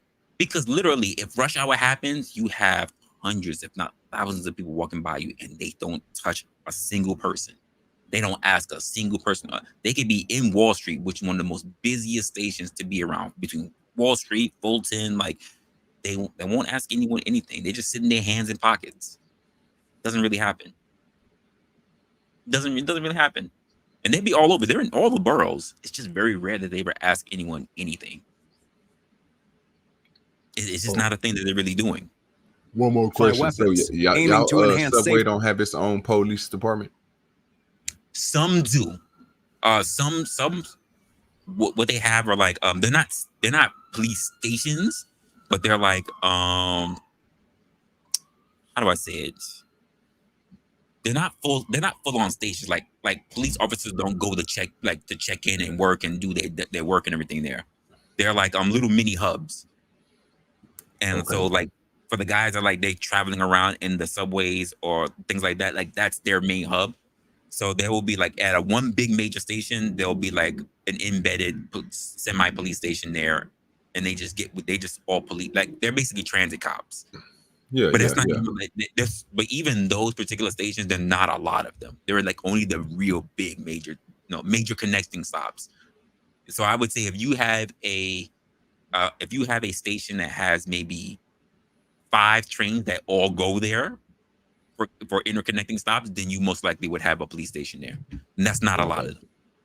See, because we got this thing down in Dallas, bro, where we have the DART system, right? And Beasley can attest to it, bro. They have at one time it was just like that, and then they switched it up to where they had started 2 different forces where they had they transit cops. You know, they not police, they more like the persons that do the code enforcement, you know what I'm saying, stuff like that, you know what I'm saying. So they gave them type of privileges, bro. But the crazy thing about DART system, if you look it up, they have basically transfer stations, basically like the hubs you was talking about, all throughout their lines, bro. So that way, if they do arrest somebody, bro, and stuff like that, to send them down to Lusteric, which is the you know what I'm saying, Dallas Police Department, the place where they take you to the jail, is where they call it Lusteric. They basically gonna come pick you up from one of them motherfucking hubs, but basically it's like a mini jail. It's like a, you know what I'm saying, they set you in and they book you in.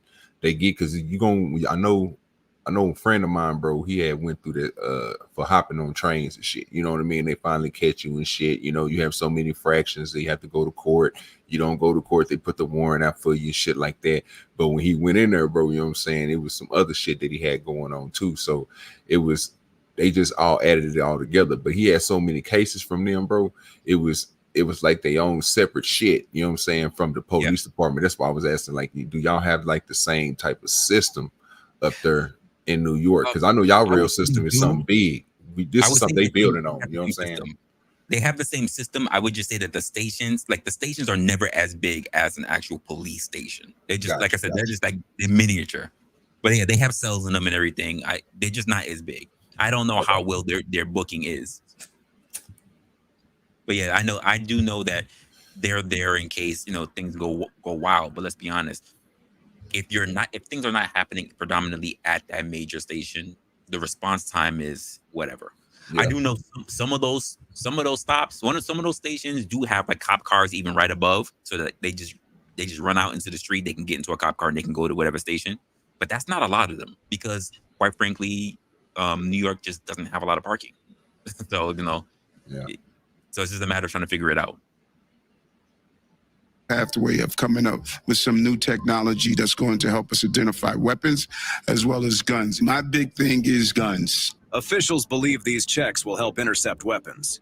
Chief of Transit Michael Kemper explained the procedure, mentioning that riders can choose not to enter if they prefer not to undergo the bag check. However, those who choose to enter the subway system may have their bags inspected as a preventive measure. Kemper highlighted the issue of repeat offenders as a significant concern in the subway system currently. We're going to prevent people from walking in or trying to enter the subway system with explosives or weapons. And listen, I'm doing this a long time. There are, not the sharpest tools in the shed. So these bag checks in New York City's subways are happening randomly, with various law enforcement agencies involved like the police, state troopers, and the National Guard. This massive presence aims to show criminals that authorities are vigilant. While commuters may feel safer with increased security, the subway saw a 20% rise in crime, prompting this. All I saw was 42nd Street and Grand Central. Those are the only areas that I really saw that was going there. Because quite frankly, if they're saying that they're only looking for basically, explosives, again, you're still running on the same premise of what happened during 9/11. That's it. When literally in 1 week's time, when they were cracking down on trying to catch a whole lot of weapons and such, after the shooting of what happened to that guy in the subway, over a week span, they literally confiscated about 400 and something guns from people. Which I'm like, okay, cool. But the problem with that is like there were people who actually had guns that was actually their personal firearm. Like they were actually allowed to carry it. but there were a lot of legal ones that they did capture as well. So I was like, okay, cool, whatever. But when you look at what the things that are going on in terms of the city, you don't see a lot of shootings that happen on the city. You don't really hear of a lot of stabbings that happen on the subways, but you do hear a lot of fights. You do see people get into fights and somebody falls into the tracks and things like that. But if they're saying that they're taking these things away, cool, but it's not helping people actually, still get injured. Because when we're running rampant on people getting pushed into trains, obviously that had nothing to do with weapons. They weren't pulling guns and saying, jump, nigga, jump. That's not what was taking place. People were just getting shoved onto the platforms or whatever, and they were just taking their hits. Because obviously they're saying that regardless of how much weapons are being taken, crime is still moving up. But the crime is also still moving up, and they're not saying it, but the crime is still moving up because of all the migrants that we have now as well. Because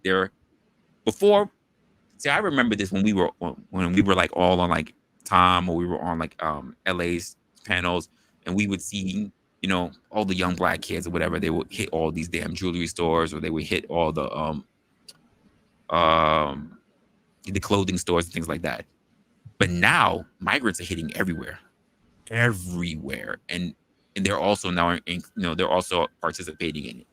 And I was having a conversation with somebody before when they said the reason why the migrants are here is because we've already shown the propensity to just ransack stores and whatever like that. So now they find it appealing that they can get free shit too, because all they got to do is just take it.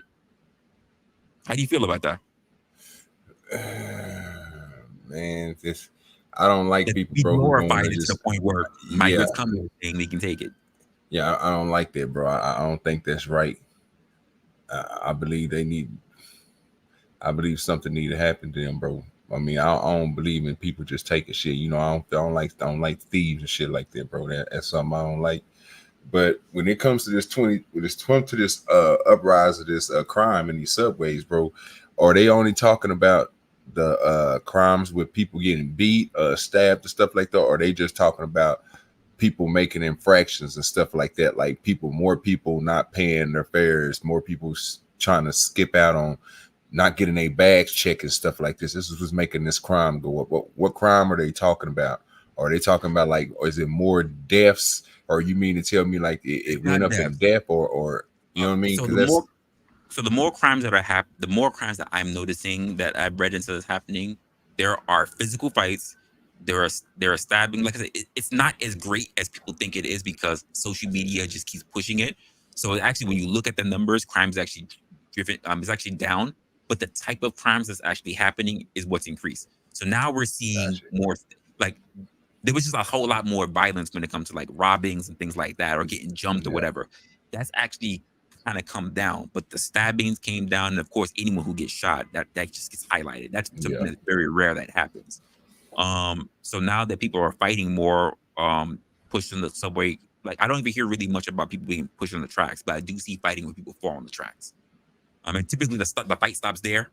Even the person that's fighting the man will try to pull him back up. Like, but between people who are just homeless, because like you can't trust homeless people. Like they're not all there anymore. So they act kind of wild.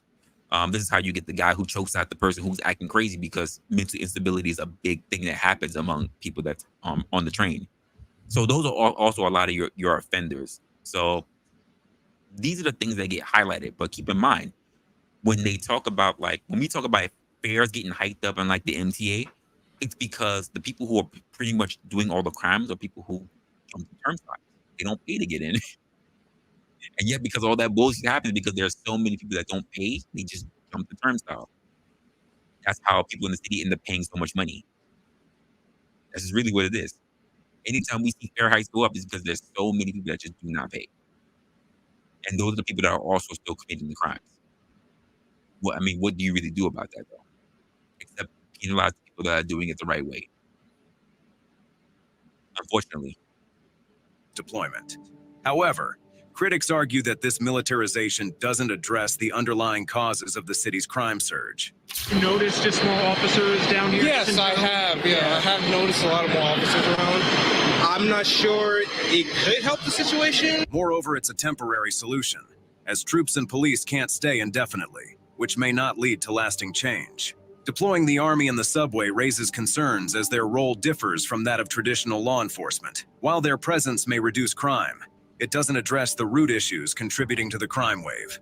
Critics worry about sacrificing constitutional rights and privacy for a security measure that might not enhance safety.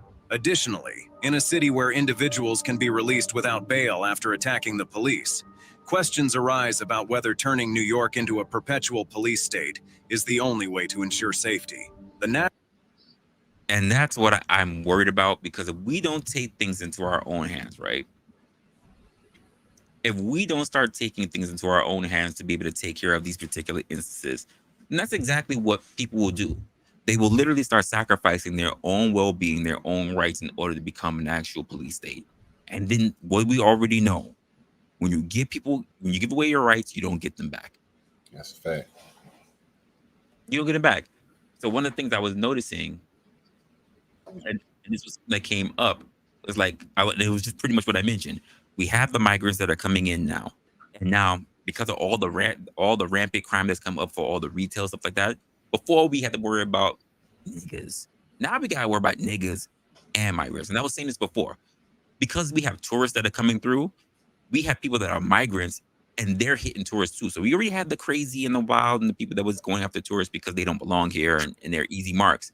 But now you got migrants that are here because now, like, they're visiting, they're here to stay apparently, and they're also hitting up tourists. And now they're also inflating the actual crime that's coming up. And they need to be able to do something about it. I agree. May already said it. I don't want them taking care of things here, because it's just gonna get so worse. Because when they crack down, it's gonna be a serious crackdown. New York needs to find a way to really start tampering down and getting shit going. And first they need to do is they need to start kicking out migrants. They need to start arresting them. They need to start booking them out. Hey, you want to stay here? We got a lovely facility for you. It's called penitentiary. That's what it is. And we'll just open up from there.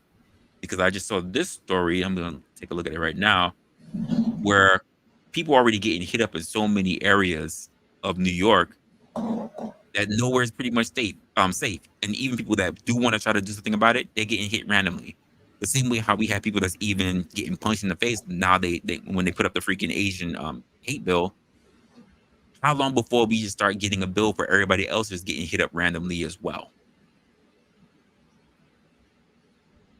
Police arrested the man accused of stabbing a tourist while she was walking out of a deli near Times Square. The seemingly unprovoked attack was all caught on surveillance video. Good Day's Kendall Green has more. Whether you're visiting New York or have been here for years, video of a brazen Times Square stabbing requires a double take. You just stabbed her? He stabbed her. Police say just before 6:15, 61-year-old Cyril Destin, seen here sitting in a walker, stabbed this 35-year-old tourist coming out of a gift shop Saturday. In a walker, nigga, that's fucked up. Two lady come from the gift shop, and she stabbed the one lady. Anwar Yaya's no stranger to Destin, who he says is a regular at Port Gourmet Deli, just off 43rd and 8th in Times Square, where NYPD officers have been making their rounds following. OG. What color was that person who stabbed them? Who stabbed her? Say, look at here. See, you said they need to go ahead and get these niggas up out of there, dog. They get these niggas up out of there, dog. They in a walker, nigga. In a walker. And of course, it's someone dark skinned. And they wonder why there's no trust whatsoever by anyone who's dark skinned. Anyone. They all perceive as threats. And I'm saying, y'all need to stop this, because if somehow shit went wrong, right? And they just said, let's just go looking at recent history since we freed the niggas. Have they really flourished? And if it goes nasty from there, because people talk about the Civil War and everything happening, it'll get more segregated than that. And I keep telling Black folks, you don't have the numbers. Get right. You don't got the numbers. Please stop. The incident. It's not normal. After like when you stop somebody, you have to run away from the cab. But this guy, after when he's only one time, and he back didn't to even his chair, run. smoke a cigarette. People work in front of him. 20 people is rush hours. It seems like every other day there's something disturbing happening in the city. Like that was just completely unprovoked. And that happened. I didn't. Is she okay? The victim is expected to recover after she was taken to Bellevue Hospital, as New Yorkers try to imagine what triggered the seemingly unprovoked attack. Well, I feel terrible for him because he's obviously a troubled person. I feel terrible for her. So just for nothing. Well, that's a part of New York I had not seen, and I'm glad I haven't seen it. Police say Destin has a history of at least 14 arrests, including robbery, petty larceny, and several drug charges. Why is he on the street? I have no idea. So soft on crime. Why is this man on the street? And yet I will see stupid videos of saying that white people are obsessed with black people. Mayor said, "Stop feeling sorry for them." This is so sad, and it's like I can't even say anything. Like I cannot say anything. Like this is how sad it is. It's so sad that I can't even say anything or express a different sentiment on saying that. Well, you should. If somebody walks up, or if I walk up to somebody standing on the corner waiting for the light to change or whatever, and they jump when they see me, I can't feel a way about it now. I want to get angry for that, but I can't feel a way of them being jumpy if they see a black person because we're the perceived threat. I can't say anything about it. As much as I would be infuriated to hear it, it'd be remiss for me to turn around and get really nasty about it if someone said, you know what, Resla, you one of the good ones. You know how much that would piss me off, OG, to hear that? He said you one of the good ones. You know, to hear that? Like, Jesus Christ. And these are people who are out there like that. And now because we're actually going out of our way to clip these birds' wings, I mean these migrants who are coming up, because quite frankly, the guy who's in that chair and doing that, I don't even think he's a migrant. Not with all them records on him, but the question is, with 14 under your belt, why? Why are you still here? Why? I don't understand. Why have you not gotten a real serious? I don't care how petty your crimes are. If you have multiple, they should be stacking up on you. They should be stacking up on you. Because I'm sorry, here's the truth of the matter. If you're a pimp, right? You know pimps that got locked up, OG? Oh yeah. Tell me that they get light crimes. The ones I've heard of pimps getting over 100 years. Yeah, but say the ones, bro, who get caught in the big shit, then yeah, bro. You talking about somebody who's barely starting off with some shit like that, they get that little small shit. But if they have, like you said, if they have too many of them, then yeah, bro, you out of there. Like nigga, when they stop giving you chances after a while now. And I mean, shit, you can't get away with everything, and these niggas believe they can get away with everything. And when they get hit with them many years, they be like, this shit is impossible. Nigga, no, nigga, you kept on going. Nigga, get your ass hit. Like, what the fuck? You never took the warning. Like, what are we doing here? No, I don't get it. And now we got to worry about all the stuff that's actually taking place when it comes to like just people in general, when it comes to these damn migrants and stuff, because it's just getting out of hand. And the sad part about it is that when I look at the migrants who are getting arrested, a lot of them I'm seeing a dark skin, and I'm going, where the fuck are you from exactly? Because a lot of the guys who I was looking at there was like a thing that was happening, and I was like, where the fuck are you from? So then I was looking up the actual picture, and it came from this YouTube website called NYC Uncovered. I'm gonna take a look at a little bit more of it because I thought it was very interesting. But the moment I looked at the first screen, I just said, how are these guys migrants? I gotta know a little bit more about this. So I didn't bother looking at the video yet because I figured we can all go through this together. Tell me if these guys look like migrants to you. They look like dudes that's strictly from here. Wait a minute, these niggas supposed to be migrants? When the title said migrants just got arrested. So I need to know a little bit more about what's going on. Wait. So dude down here at the bottom.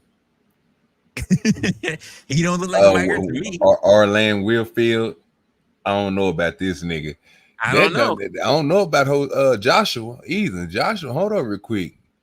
Most of these niggas look like they was born here. That's a fact. But apparently that's what they had in the title. So I want to know a little bit more about what made them migrants. So Joe Andrews Walker, nigga, that nigga, he definitely born here in 1997. That nigga look like a nigga. Jamal Charles Cunnings. Yeah. I don't know. Like, I don't know. I think they lying to us, dog. Let's find out.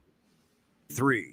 New York City experienced the most significant rise in retail crime incidents among 24 major cities, as reported by the Council on Criminal Justice.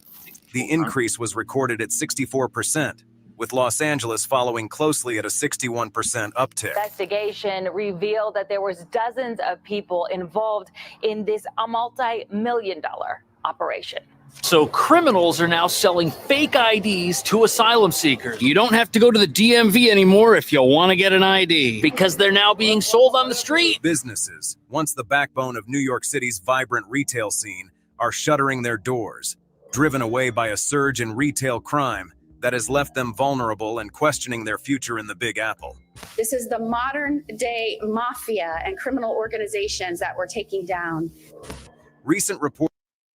Not the modern day mafia. Right now, it's just retail. We haven't heard about, smuggling dope or anything like that. It's. I think we can calm down. Yeah, with Mayo and Resla, I'm with both of y'all. Them is some regular ass Americans. Thank you. They bullshit. I don't know where that migrant on them nowhere, nigga. I saw the picture and I was like, let's click on this. This is a little weird. Yeah, but now, according to this, they're giving migrants fake IDs. But okay, I'm still trying to figure out how that got related to the actual 64% spike in crime. Reports indicate a staggering 64% increase in shoplifting incidents over the past 4 years, a trend that has not only impacted small local shops but also major retailers. Did you know that stores like Target, Rite Aid, Macy's, Dollar Tree, and CVS, among others, are leaving states like New York City, Chicago, and California? Target, for instance, has cited theft and violence as the primary reasons for the closure of 9 stores across 4 states. The closures have raised eyebrows as some of the shuttered locations reported fewer crimes compared to other stores that remain open. The New York Post reported that retailers in New York lost an estimated $4.4 billion due to organized shoplifting rings.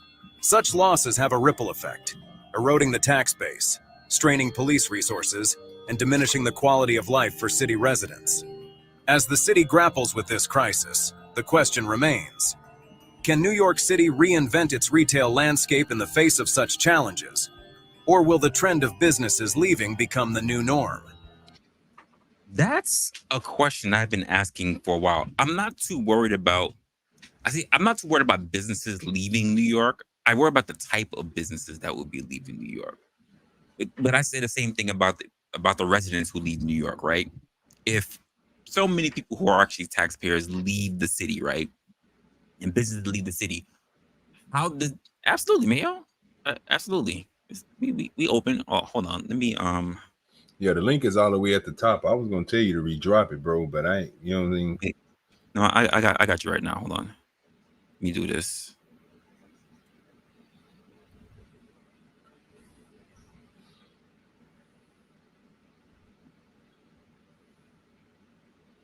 Only thing I know is Resla is are they trying to sit here and tell us, bro, that these niggas that they just showed us from New York, these was the people that was hiring the migrants or something? Because there wasn't no goddamn migrants on there. It seemed like that's what they're trying to push it Okay, to. okay, because I was lost there for a Obviously minute, not. bro, and I'm Yeah, trying like, to understand it's an organization. It's the new mafia. So do you mean to tell me y'all got all the big people and y'all telling us that the migrants is work? They got these migrants out here doing these jobs and they don't like. Come on, you got to break it down to us because what y'all just showed us, these was regular niggas. exactly. Now, by the way, for anyone who's watching, I did pin the link to the top of the chat. So if you want to share a particular opinion or a particular perspective of something, you have at it. Yeah, clothes and all that shit don't change your American flavor, bro. We know what Americans look like now. I mean, I can tell you what a Hispanic American look like, different from a person that's over in somewhere else. The same thing with Asian and blacks and everything. If you was born somewhere else, bro, you're gonna have a different type of flair. Even your face and everything, bro, is gonna be a little different, bro, because it's gonna be different. I ain't never seen nobody look like them, and they claim all them people on there to be a migrant. Ain't no way. No, Yeah. they wasn't migrants. Yeah. but it does call forth the question, and this is a question I've had in my mind for a while. Like I said, even with the people who are leaving the city, but we do have a lot of shops or even the most neighboring things that people need. Like, not for nothing, but people who live in the actual city, you still need grocery stores, you still need supermarkets, things like that. But when these places are getting hip, I was asking this question a while in a stream a while back, but it's like, is there any hope for New York changing? So being able to rebuild itself and whatever, because quite frankly, it looks like we are falling into this becoming a new norm. And let's be honest, the only people that are not affected until they are affected are the wealthy, because it's gonna come to a point where even they're not gonna be able to do anything. They're not going to be able to do anything to be able to shop for themselves. In fact, they'll be a target because, quite frankly, the middle class is already getting squeezed out, and they're the ones that are leaving. So it'll literally be between the haves and the have-nots. That's just the way how I see it. And I don't see New York. Yeah, I don't see New York being able to pull out of this because they don't have the voter support for it anymore. Sadly, they do not have the demographics to vote in a real law and order candidate anymore. And they already passed it so that basically immigrants won't be the ones that are voting. So, I mean, that was the smartest thing that they did, even though it was kind of late in the game. But with all the people that are already here, I mean, there's nothing we can really do anymore. I don't even see and they're going to vote the same way as the right. If we have housing that's leaving. If we have all the businesses that are leaving, I don't even see the point in working on housing because you're not going to have anywhere other than immigrants here. No. And if they're not even contributing, because what's the point of them getting a job if they're going to get hit for money? Well, where are they going to work? Themselves. Exactly. There'll be no businesses. When Target leaves, right, what happens? What happens to that $2.50 bottle of ketchup? Now you have to buy it at a little bodega for $7. Mm-hmm. Until that bodega gets hit. There's no protection at the bodega. Yep. It's crazy. It's a question I've been asking myself for some time, and it's just like I got friends over here. I'm just like, when are you gonna take off? And they're kind of like me, like I can't really take off right now, or because they just got a job, basically.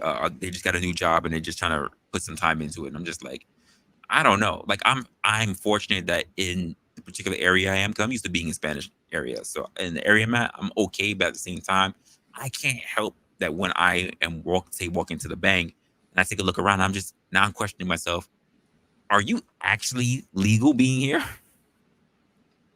Because I can't tell. When I walk a lot of my blocks, for a lot of time, I'm the one who may look like an outsider, depending on the kind of block that I'm walking on. And that's just the ethnic thing. But no one's ever given me any grief about it. That's just the way how I see it. Hopefully they got an answer for this. So let's hit them out.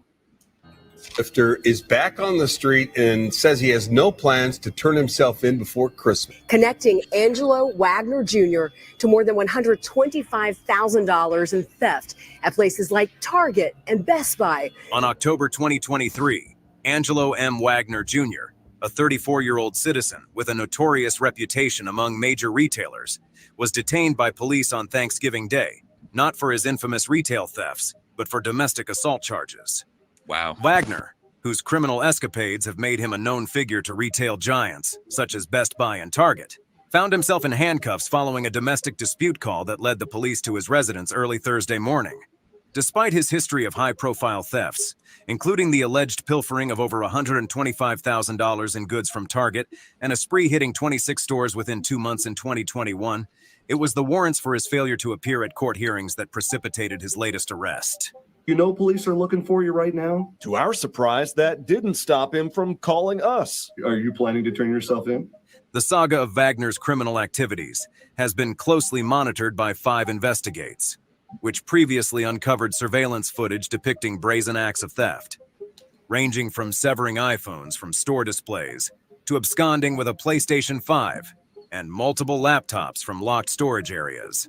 Currently, Wagner faces multiple shoplifting charges stemming from incidents at a Walmart in Blaine, a Target in Plymouth, and a Best Buy in Eden Prairie. So here's my thing. If they already have a record of this man being a serial shoplifter, right? Why is it they just don't pull all that together, just come get him? He immediately would have enough calculated to say that he's well over the threshold of where they can be able to pick him up. Why wait till when he has to commit a domestic? Well, notice he's not doing them within New York City anymore. But He's going out to the suburbs and doing it. And Yeah, each yeah. one is a different court system. Each one's a different police department. So Each he's one's just a different district. So basically, he just stacking up in different counties and shit. Yeah. Yeah. Okay. Yeah, that nigga boy think he's smart, dumbass nigga. You know. I mean, like I wouldn't. Why they wouldn't follow to If go you hit, try to get him? yeah, but say you hit, $5,000, right? Now do that $5,000 in 10 counties. Mm. You're still $5,000 in every court system. Yep. Yeah, you It's are. smart. It's smart. This guy is intelligent. He is not stupid. But eventually he's going to run out of suburbs. Yeah, exactly. Oh, he And got to I'm go just to a surprised different they're not state. they're meeting up. Yep. Yeah, I'm surprised that they're not like communicating more with each other to actually see that this guy's doing it. Because if these counties really want to work together, they could. They could. Well, it takes money though. Yeah. And it takes legal agreements and so forth. And it actually, the person who should be doing it is the state. I agree. Because it's not an NYC problem. It's a state problem. Yeah, no, I agree with that. Yeah, because the state police could take this over. But right now, there is no political will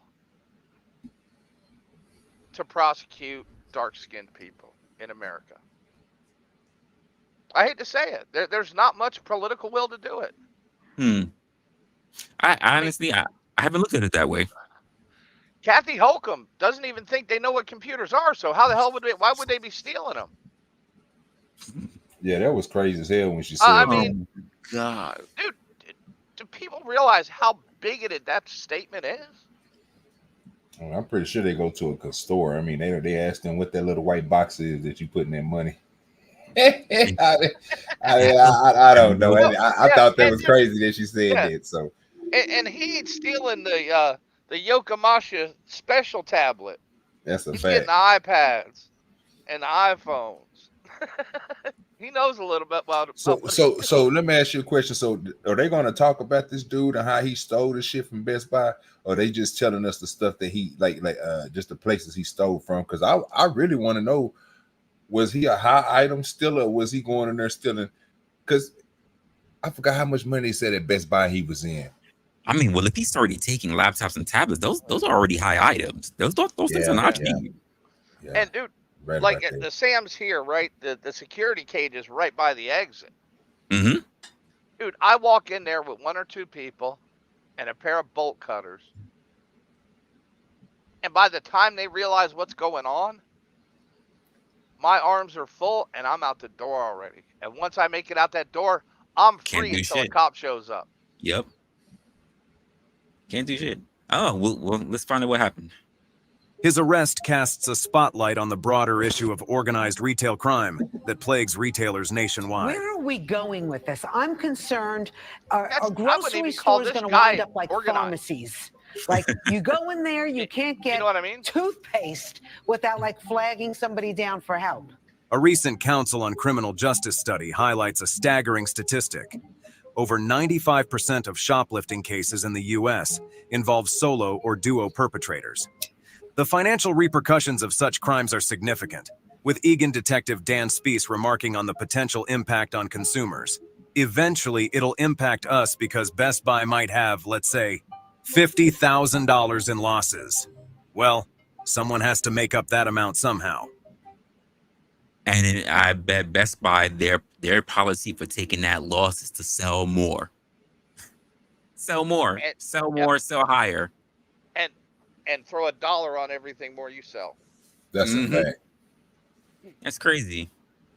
Organized retail crime encompasses a wide array of illicit activities, from fraudulent exchanges at cash registers to orchestrated cargo thefts, costing businesses a hefty $112 billion as reported by the National Retail Federation. Before apprehension, the average booster manages to steal merchandise valued at approximately $5,000. Most times we do call the police department, they don't show up, or they show up two hours later, we have to let the shoplifter go.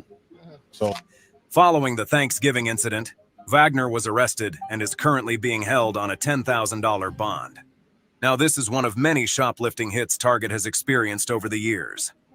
In September 2023, Target announced it would close multiple stores in Portland, San Francisco, and New York City due to an alarming rise in theft and violence.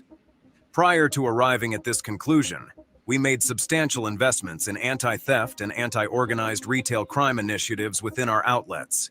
This included bolstering our security personnel, engaging external guard services, and deploying a range of anti-theft mechanisms throughout our...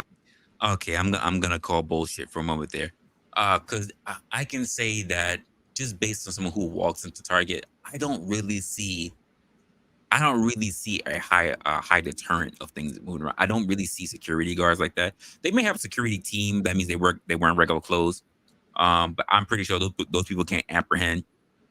And as far as external security goes, that's probably like a paid detail officer who's also doesn't have to arrest. They're there for a show of force. They're not there to actually do anything. Yeah, that's the car in the parking lot that's driving around with the blue light on. Right. And that's Like, about all they're gonna do. Yeah, even if you have them in store, no, they're not there to do anything. But that will chase away a large portion of your normal people, not your organized. That's true. You know what I mean? Because your organized guys know that those guys can't do anything. Yeah, that's what I was about to say. You know, that's why they're doing this shit. True. Yeah, because I've seen they're them on using camera. our rules of civil society against us. Yeah, I've seen them organized to the point where one set will come in, they'll take all the stuff and then they'll stash it, and another set comes in, they're the ones that pick it up. I see that. That's big money, bro. Like that's just like they said about them damn trucks and shit, bro. Them motherfuckers is, man. Say only thing I seen is in certain areas, bro. They jacking the back up so niggas can't steal them. But the problem is they not stealing them in the United States while they moving. Well, they ain't got that gruesome yet, but that's coming. But what they doing is they just waiting for these motherfuckers to stop somewhere, bro, and they just taking the whole goddamn thing. I say, I went to stop by that truck stop, bro. That dude said we had theft up here. I said, how the hell yeah, they stealing whole trucks. I say, damn, they stole the whole 18-wheeler. Oh yeah, they taking the game too far, bro. They hitting trucks, Jesus Christ. Yep. Oh, dude, that was the mob's money back in the day. Yeah. Oh, absolutely. Hijacking. You know what? Because that's also federal.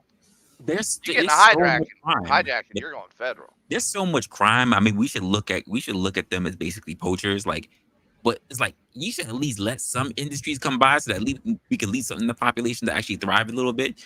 But if instead you're just gonna make them all go extinct, Jesus, it's gonna be a Hunger Games. Well, imagine, right? Your car gets stolen, and you can't get to work. Back in the day, you could shoot a horse thief because that was your lifeline. That's how you plowed your fields. That's how you got your marketable skills and goods to market. Yep. And now it's a misdemeanor. It's ridiculous. crazy. It's absolutely insane. Let's see what's going on here. Target stated. Regrettably, despite these measures, we are still confronted with significant obstacles that hinder our ability to run these establishments both securely and effectively. Target's announcement came as a surprise to some at the retailer's East Harlem location in Manhattan, New York, including Jenna Bacone, a neighborhood resident who has shopped at the store since she was in middle school. "Honestly, I think I'm being shocked," she said. "I always come here, so where am I going to go find the nearest Target?" Recently, though, she's seen more products locked up and a larger security presence. "It made shopping a lot harder when you have to wait for someone to come unlock the doors," she said. "I was hoping they would find a way to make it safer, or improve, or help the shoplifting." Target has been especially outspoken about the impact of retail crime on its business. In May, Target's CEO Brian Cornell described theft as an urgent issue, attributing it to a significant $500 million rise in the company's unaccounted inventory for the year. By August, he reported that the number of store incidents involving violence or threats of violence had more than doubled since January. "We cannot continue operating these stores because theft and organized retail crime are threatening the safety of our team and guests and contributing to unsustainable business performance," Target wrote in the press release announcing the store closures. Even if the stats tell a more complex story, the statement got a lot of attention, and Target was able to highlight an issue it had long sought the public's support in addressing. Concerns about the physical safety of shoppers and employees are growing. The risk of indiscriminate violence in retail locations is not something any company is going to take lightly. "While we're doing all we can to address the problem, it's an industry and community issue that can't be solved by a single retailer," Cornell said in May. "That's why we're actively collaborating with legislators, law enforcement, and retail industry partners to advocate for public policy solutions to combat organized retail crime." Although city-level crime statistics may not provide a complete or definitive overview of the challenges retailers face, similar figures from cities like New York, San Francisco, and Seattle cast doubt on the rationale Target offered. Jim Joyce, a Target spokesperson, told Insider that missing inventory, or short edge, had nearly doubled since 2019, coinciding with a dramatic increase in fraud online and in stores. Joyce Can I mention that? Because that's something that's very interesting. When I was still working in retail, when I think about 2018, 2020, the big thing was credit card fraud. Whoever thought that something as low end as just straight up smash and grab or running, running and leaving, whatever, legging it. Whoever thought that would be a thing that would be more prominent than actual credit card theft? It's just so interesting to hear that now. You would think that it should be something that's a little bit more sophisticated, because that's the thing about credit. At least the credit card fraud thing, it took some intellect. This is just straight up if you're in good shape or not. Yeah, that's it. Yeah, and they're pushing into, the average shoplifter used to, stuff $20 of shit in his pants. Now they're moving carts out the door. And that's crazy to me.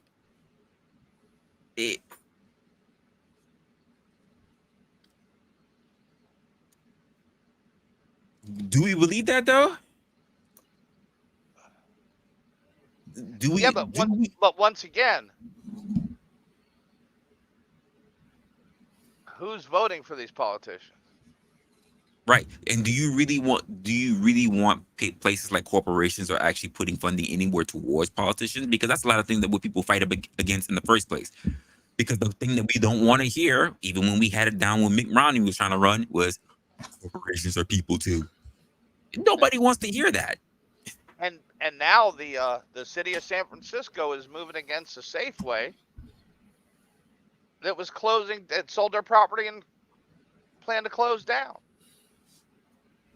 They're fining the company for selling their property and closing down. That's crazy. It's crazy. But That is they absolutely also crazy. won't help them with their theft problem. I mean, anything under $1,000, Let them go. let them Small. go. That's insane. Yeah. And they know it. They know it. And these people are not, stealing food and deodorant because they're poor. That's another misnomer. No, they're not. Because there are people who literally steal a bunch of shit and they sell it in their house, like they convert their apartment into a warehouse. Oh, you were talking about that guy who had the table full of tools. Every one Yep. of them was stole out of a Lowe's or a Home Depot. Mm-hmm. Off the back of that goddamn van of that truck. Yep. Yeah, that's what they do. It's wild. And the thing about it is, like, I look at this and I go, unless you're willing to take an extreme action, you can't do it. Everybody's so afraid of being the first one to go something extreme because they're like, well, then no one will come here. If you keep all your products while everybody else is losing their shit, who's likely to be the one still standing? Well, the retailers can't control this because the system that's failing them is the court system. Right. It's But then not the people who are actually doing their police. jobs. But people who are actually doing their jobs and trying to tell them this across the board, they just say, you're either lazy or you're just not effective. And it's like, well, you throwing insurance at everything was never effective in the first place when many people are harping, you can't do that. You're just, because you're squeezing out everybody else. This whole we have to do more with less thing, it's not working. And then when you do invest, you invest in silly stuff. And Mama, you right about that. They sell it on eBay. I can't think of what Absolutely. clothing. It was only one clothing store or one company that I heard of that was able to catch those people because of the way that they postered the inside of their shit. I don't know if it was Louis Vuitton or it was one of them high companies. They do something to their bags so you can tell the fakes from the real. So when people were selling them motherfuckers on eBay, they had a sting where they was buying the shit, finding the people. That's how they was finding these motherfuckers that was going there stealing, like I think it was in New York, bro. They hit one of them stores and they stole something out of there that was like a 1 of 10, and it was in a New York store. And they tried to sell a motherfucker on eBay like a dumb motherfucker, not knowing that this motherfucker was either serial coded or stitched or something about it, bro, that they can go. They went straight to it and was like, oh, it was only 10 of these made out of the whole company. So we know where the other ones is. This is the one that was inside of their store when it got stole. How did you get a hold to it? And that's how they start finding people. And it was some little operation of them retarded young people going there stealing shit out of these stores and going right back and trying to sell that shit online. I don't get it, bro. Like, it's the same as what we was talking about, niggas stealing something off the back of a truck, bro, and going to sell it, bro. I mean, like, I understand it, bro, but I just don't get it, bro. Like, it's y'all, the way that they doing it now is, I'm thinking it's totally different, but I see the mafia people, they kind of did it the same way, but still, I believe the way that they doing it now is just stupid, bro, because people can start being smart on these products, and it's going to be an end up finding a way for your ass to get caught. Eventually, what I would do if I was a power tool manufacturer, I would put technology in the tool. Like a GPS Where on to them? to activate it, I would have to register it online and hook it up to a USB port. Yeah, that sounds good. You know what I mean? That does sound good. I'm trying to imagine how many people register things. Eventually somebody will defeat that too. Yeah. And that's the problem, is it's always a technology fight. When the easiest way to fight this is with the courts through the system we already have. Because guess what? That chip is going to cost another $20 per tool and per battery. Yep. You got to upgrade the battery because you have extra power source you added to it with the chip. So yeah. Damn. There's really no way to get around it. And it's just like, how much tougher do we need legislation to actually happen? Well, no, but the legislation's already out there. It's just being ignored. That's true. That is true. We don't need more laws. We, just like with immigration, we don't really need more laws. We just need to enforce the ones that are the here. ones we have. Yeah. Yeah, I agree with that. Police declined to clarify statistics about specific stores or plans for new locations. Despite the state laws put in place to stop these retail thefts, it's becoming even worse. Let's take a look at what's going down in California.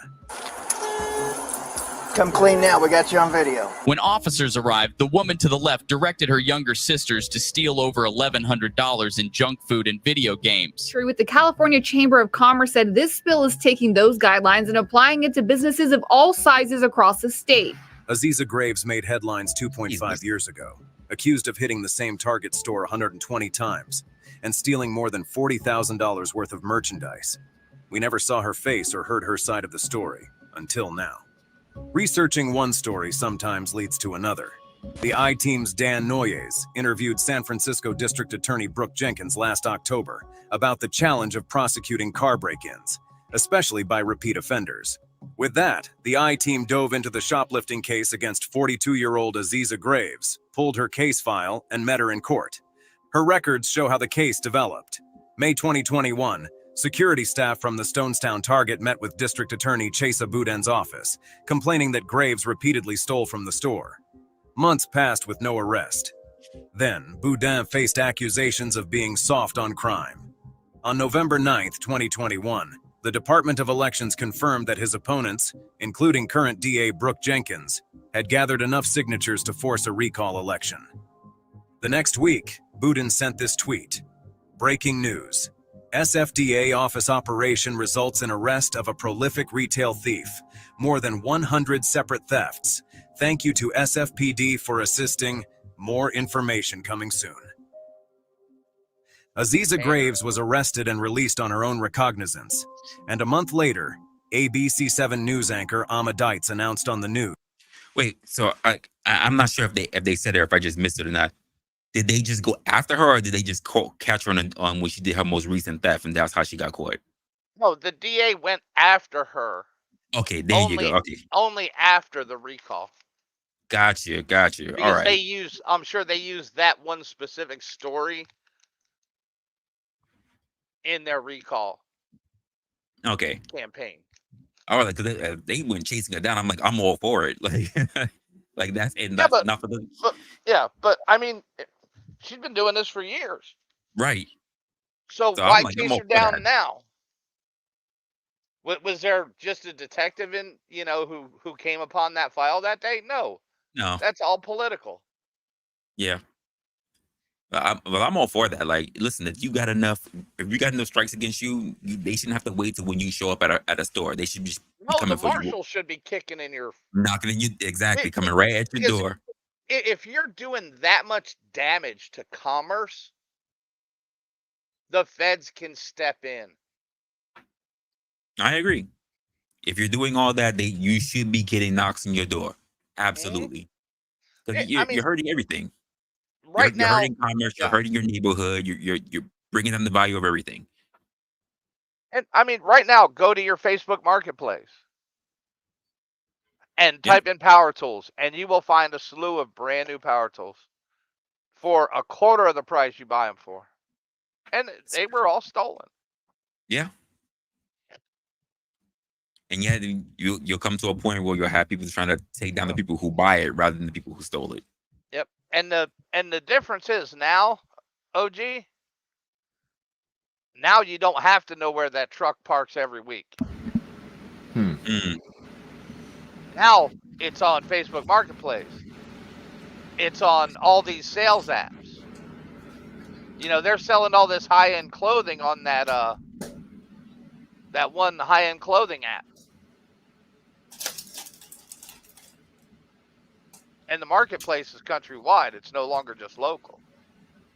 Yep. Because And that also makes it harder to track down. Yeah, because when you have a place like eBay and you have like Facebook, like you could be doing it in one place and just sell it across the country, no problem. Yeah, that's Did a you fact. see that group that was operating between Florida and New York City in the news? No, I haven't seen it. They would go and steal in New York City Mhm. and truck it down to Florida to sell. See, that makes smart. That makes sense.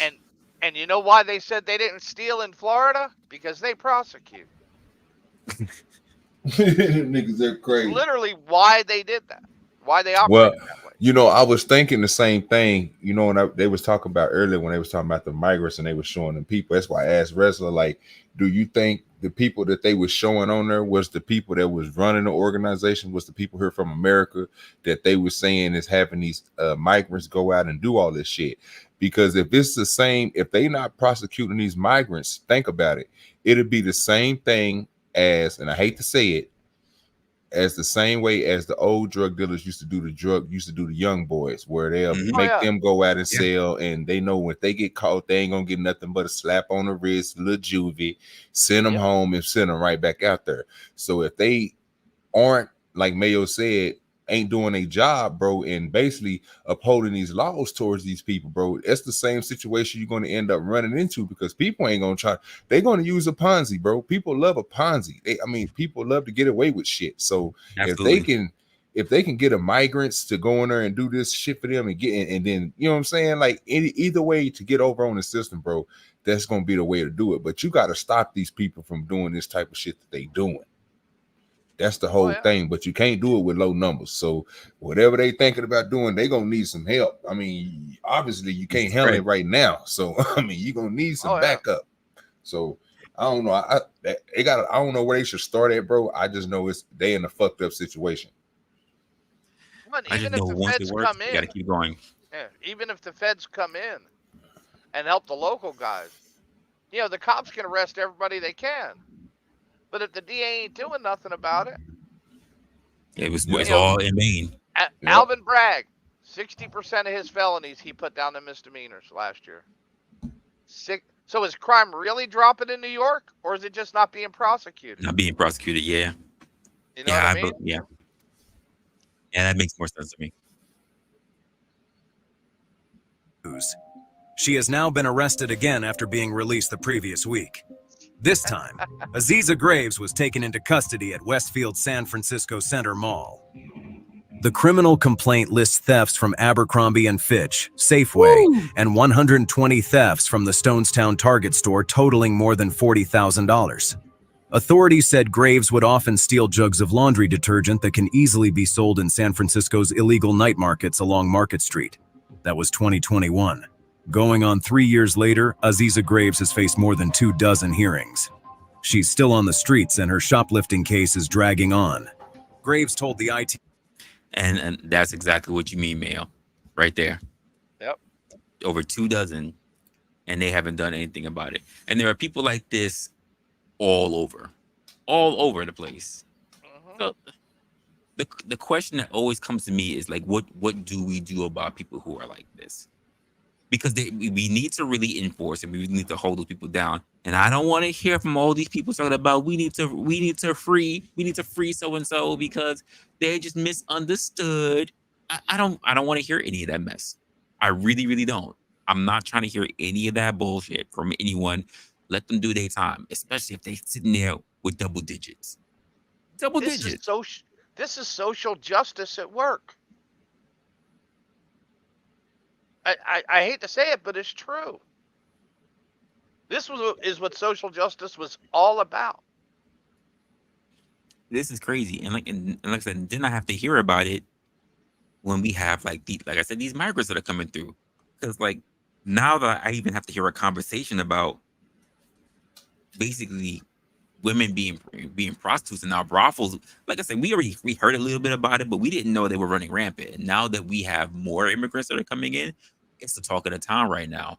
It's to the point where I was like, I was in Queens. I never thought about running over to Roosevelt to see exactly what it's like. Because they out there all types of days. They not worried about being on camera, nothing. And people are running up on them. And that was one of the things. And guess what? When you bring the immigrants in, the price goes down. The more availability, the lower the price. That's just the way the market works. Not and lying. when you flood the market with cheap labor. For those need to understand. Yeah. And you saw this in New York with the pot stores, even before pot was legalized. Yeah, oh yeah.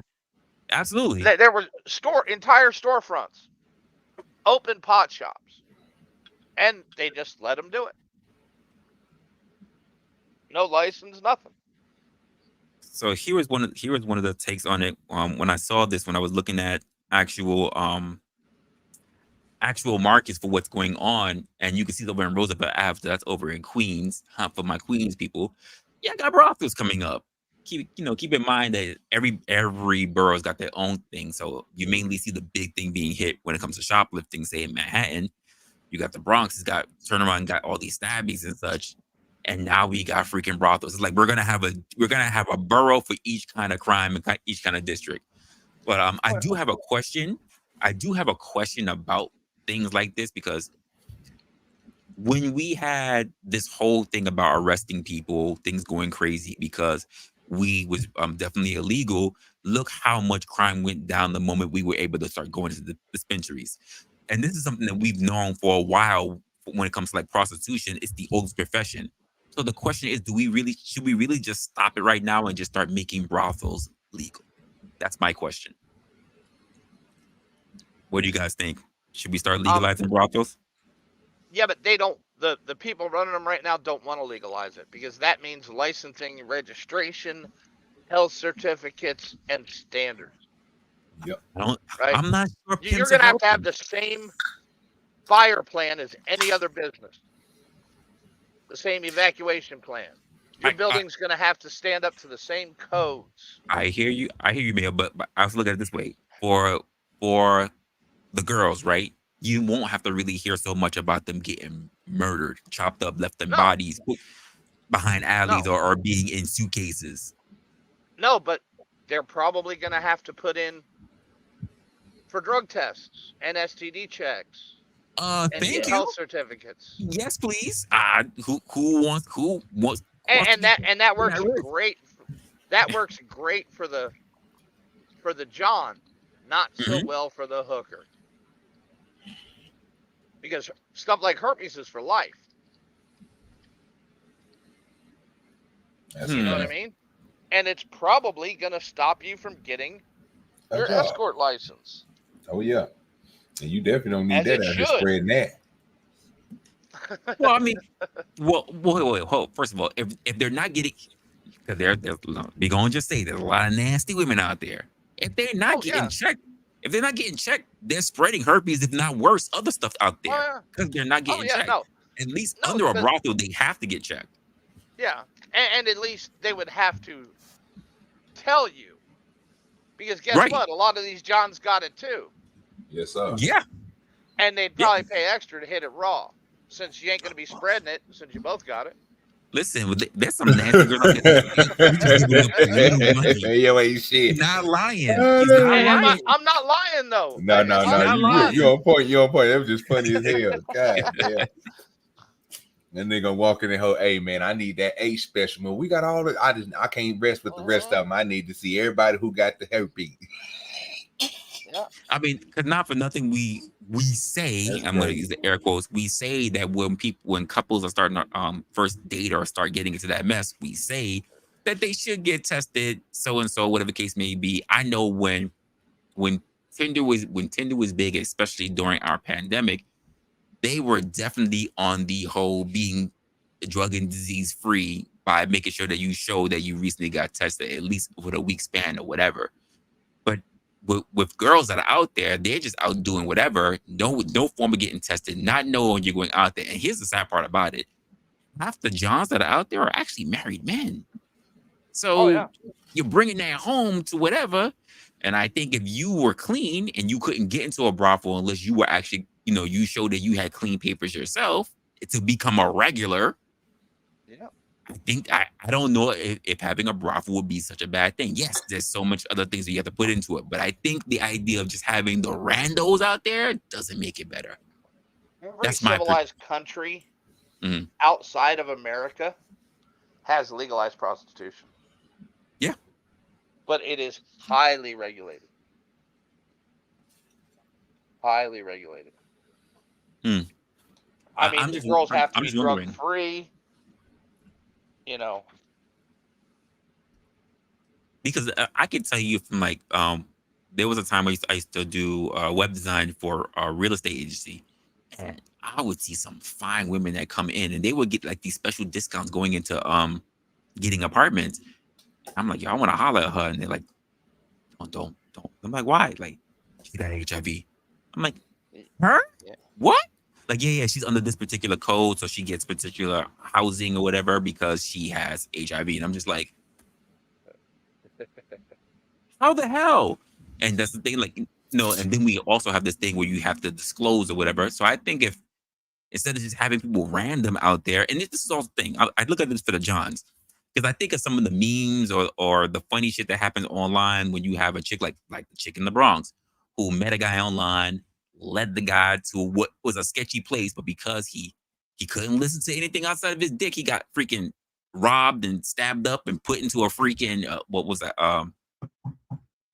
into the bathtub or locked in the closet, something like that. And I'm just like, that wouldn't have happened if he had a brothel that he can go to. No. No, and like in Germany, each city that was large enough to support brothels had an area. The red light. And that's where all the brothels, where all the brothels went. And the girls sold their wares in front of the window. Yeah. It was to the point where, because I was eating with friends when we were out in Jamaica, and they were just like, yo, Queens is turning into the new red light district. And I just went, oh shit. God damn. Because when I was looking at a video and I just saw all these different ethnicities just walking down Roosevelt, because I was looking at like the cams and when people were just like walking around showing New York, and I was just like, look at all those faces. Jesus Christ. Every it was flavor. crazy. Yeah, I was like, that's wild. And they probably don't even speak a lick of English. They all got to go through their madam. So it made me look through as to what was going on in Roosevelt Avenue, and that's how I came across this particular video. But then it said school kids passes and brothels, and I was like, oh shoot, because now we got to look at the particular ages. Just saying. And during school hours, they're out. All the prostitution is taking up every single block. They will be out with their pimps, and they don't care. Jaylene Lugo is 14 years old and taking the number 7 train home from high school for the first time. With a Kirby doll on her book bag. Her walk on Roosevelt Avenue is a jolt out of childhood innocence. I've seen teenage boys go up to the prostitutes. In one busy spot on 90th Street, men are led downstairs to a brothel on a regular basis. This is turning into a red light district in Bangkok. You walk up and down from the 70s all the way down to the hundreds. And all you're going to see are different massage parlors with women outside soliciting men. There's no moral compass anymore. Pix 11 even found women sitting. I have not walked down Roosevelt for a long time. I mean, there was always the massage parlors, you know, but I never saw them out in the street like that. That is crazy. I'm sitting there like, I haven't been down Roosevelt in years. And to hear that the teens are, first of all, if the teen boys are getting it, they're spending all their bread. All of it. Nah, you got to think about what Mayo just said.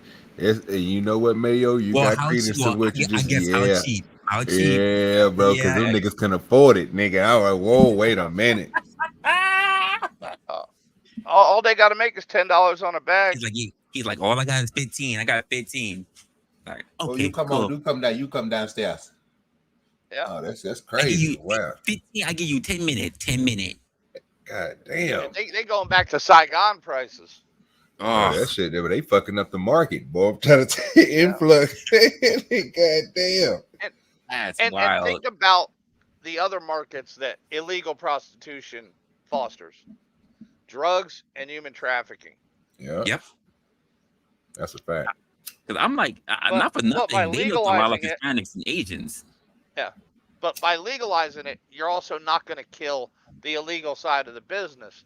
But you will have more people to focus on that illegal side of the business. And shut it down. Interesting. Very interesting. Sitting on mattresses and you can use outside the taxes to fund the enforcement. Well, I'm thinking of niggas just popping up and having their own shops. Nigga, they got them on over here. So shit, nigga, I'm gonna start them over here in my block. Like, what the fuck is you doing? You know, we watched Idiocracy. Yes, a fact. Yeah, we did watch that. Yeah. But we watched Idiocracy, right? Every business gave hand jobs. Oh shit! It didn't matter if it was Fuddruckers, Starbucks, or Costco.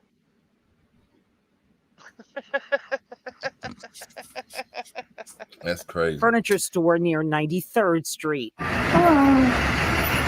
One of many scenes unsettled. That is an outdoor mattress. Yes, sir. Bam. Still rats. Yo. Bam. And I'm thinking, that's another thing that just going through my head, nigga. How the fuck are you sitting on? How many rats is underneath that? Because you know that's a good hiding space. It just hit me. I'm like, that's a mattress she's on. Daytime. What the? In a box spring. Yo. Easy. Hey, I ain't gonna lie to you. That's a good ass advertisement, bro. You coming down that street and you see that look, and you see somebody sitting on, they gonna be like, oh, you come on out here. Then they give you that price list of $15. Oh man, for 10 minutes. Bro, downstairs. Oh yeah. On that same mattress. Look, I spread eagle. I cover a whole bed. Whole bed. It's crazy. You put some nice satin sheets on that. That is a couple crazy. of heart pillows and shit. Oh my Lord. There is. That nigga Sean Connery said the rats got STDs. They probably do. Probably do. I'm not gonna hold it. I grew up in this neighborhood. I've been here for 31 years. I was born and raised here. And what I'm seeing here today is not what I grew up seeing. We have been reporting on sex workers and trafficking on Roosevelt Avenue for nearly 20 years. The numbers we're seeing now seem unprecedented. This is happening during school hours, and it's even worse at night. On a recent Friday, Pix 11 News saw activity in the 80s on Roosevelt Avenue. I was like, there's a lot of Asians standing out there. Yep. There's a lot. Yep, a lot of Chinese, a lot of Vietnamese. Listen, depending on where you are in Queens, you will see a lot of Asian, but I'm not used to seeing them so many in Roosevelt. Main Street, maybe. Roosevelt? Oh, this is new to me. I wonder if they With got one a man apparently steering customers to a spot that was close to a barber shop. We are seeing more Latina women doing prostitution. I think those women have no other options. Some are Venezuelan, Colombian, and they are having their own massage parlors alongside with the Asians. By day, Pix 11 News noticed a row of women near a physical therapy office on 92nd Street. The manager inside telling us it's hurting his business. Because patients, they don't want to come in to do therapy because they are being... Homeboy, if you can't beat them, literally beat them, join them. You gotta join them. Yep. You gotta up your game. You gotta up your business. Offer an alternative physical therapy. Exactly. In the back, one booth. You gotta market yourself better. All stress relief sessions. Absolutely. Harassed. We spotted a surveillance camera over the tiny hallway where the alleged brothel is located, which had wallpaper on its door. Eddie said police shut it down several weeks ago. I was happy, and then after 2 weeks, they came again. The manager of a cell phone store on the other side is also aggravated. Porque nos afecta el negocio. Los clientes no quieren entrar, aparte de... In late September, Marcia Lugo organized a march along Roosevelt from the other side. Avenue, carrying posters in the rain. But she said she's having a hard time getting the attention of politicians. At one point, she attended a town hall run by the Queensborough president, Donovan Richards. When he ended the meeting, I said, what about all the questions regarding prostitution? Because we all submitted questions regarding the prostitution, and they skipped all those questions. He did not like that I spoke out. He said, do not call out. But when the cameras turned off, he spoke to me on the side, and he told me this has been a problem for many years. And I was like, not to this extent. Mayor Adams, come back here and start taking care of business. We need New York and we need Queens to start to look the way it's supposed to. And it's not like this. Mayor Adams has told us he'd be willing to make a visit with us to Roosevelt Avenue. He has already checked out the situation at least once at 1:30 in the morning. But Oh, so he went down there and got him some. Yo. 'Cause he 1:30 was in the saying, morning. okay, 1:30 in the morning. Okay. 1:30 in the morning. Yep. Really? The mayor went there 1:30 in the morning. How much of his staff was up at that time? He did this on a solo joint. He went out there by himself. All right. All I'm just right. saying. That's very interesting. Very interesting. Well, and the thing is, there seems to be more business during the day. Yes, that's what I'm saying. They all There out ain't that many hoes out at 3 a.m. Listen, I thought that they used to be called ladies of the night. Now they day walkers. Yes. Fact. Yeah, that's a fact. They is day walkers. No, now they Damn. shift workers. That is Now they shift wild. workers. I don't even know what to Because say remember, about it. it's not prostitution anymore. It's sex work. Mm-hmm. Sex And work that is real work. That legitimizes it. That is wild. Jesus Christ. All right. So I looked at one right now for Roosevelt, and I want to see what it says about Roosevelt. This will be my last video for you guys.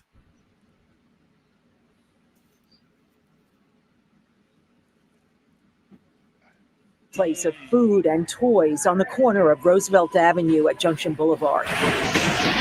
But the open-air sex market families see a short distance to the west, including students on their way home from school, has parents demanding action. What they are seeing, it can't be denied. There is an issue that is actually older probably than you and I. Pix 11 News reported on the persistence of prostitution on Roosevelt Avenue during the middle phase of the COVID-19 pandemic, when sex workers in masks stood on corners to solicit customers. But we've never seen the numbers we're seeing now.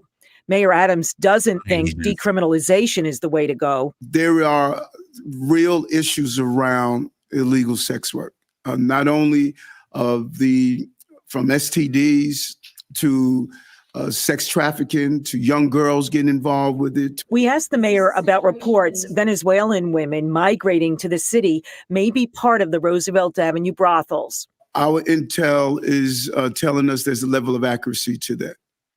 And he did personal intel. He's talking firsthand. Firsthand. All right. He probably looked at his credit card receipt. He said, "Oh, it's real cheap. I can get a 2-for-1 special." Damn. And this is, Mary, this is what happens when you create an atmosphere that people can't provide for themselves. 4 years before Eric Adams was elected mayor. No, this is what happens when you let people in who aren't supposed to be here. Say again? This is what happens when you let people in who aren't supposed to be here. Absolutely. I mean, quite frankly, and let's just be honest, a lot of them are already doing that in their country before they came here. Yeah. It's not like they just suddenly just dropped into this. Nah, some of them are already doing this. They already came through with the game plan. And their prices just quadrupled when they got here. That's all. Jesus, like that is crazy. That is crazy. Prosecuting sex workers after a woman named Yang Song jumped or fell from a balcony in Flushing during a massage parlor raid.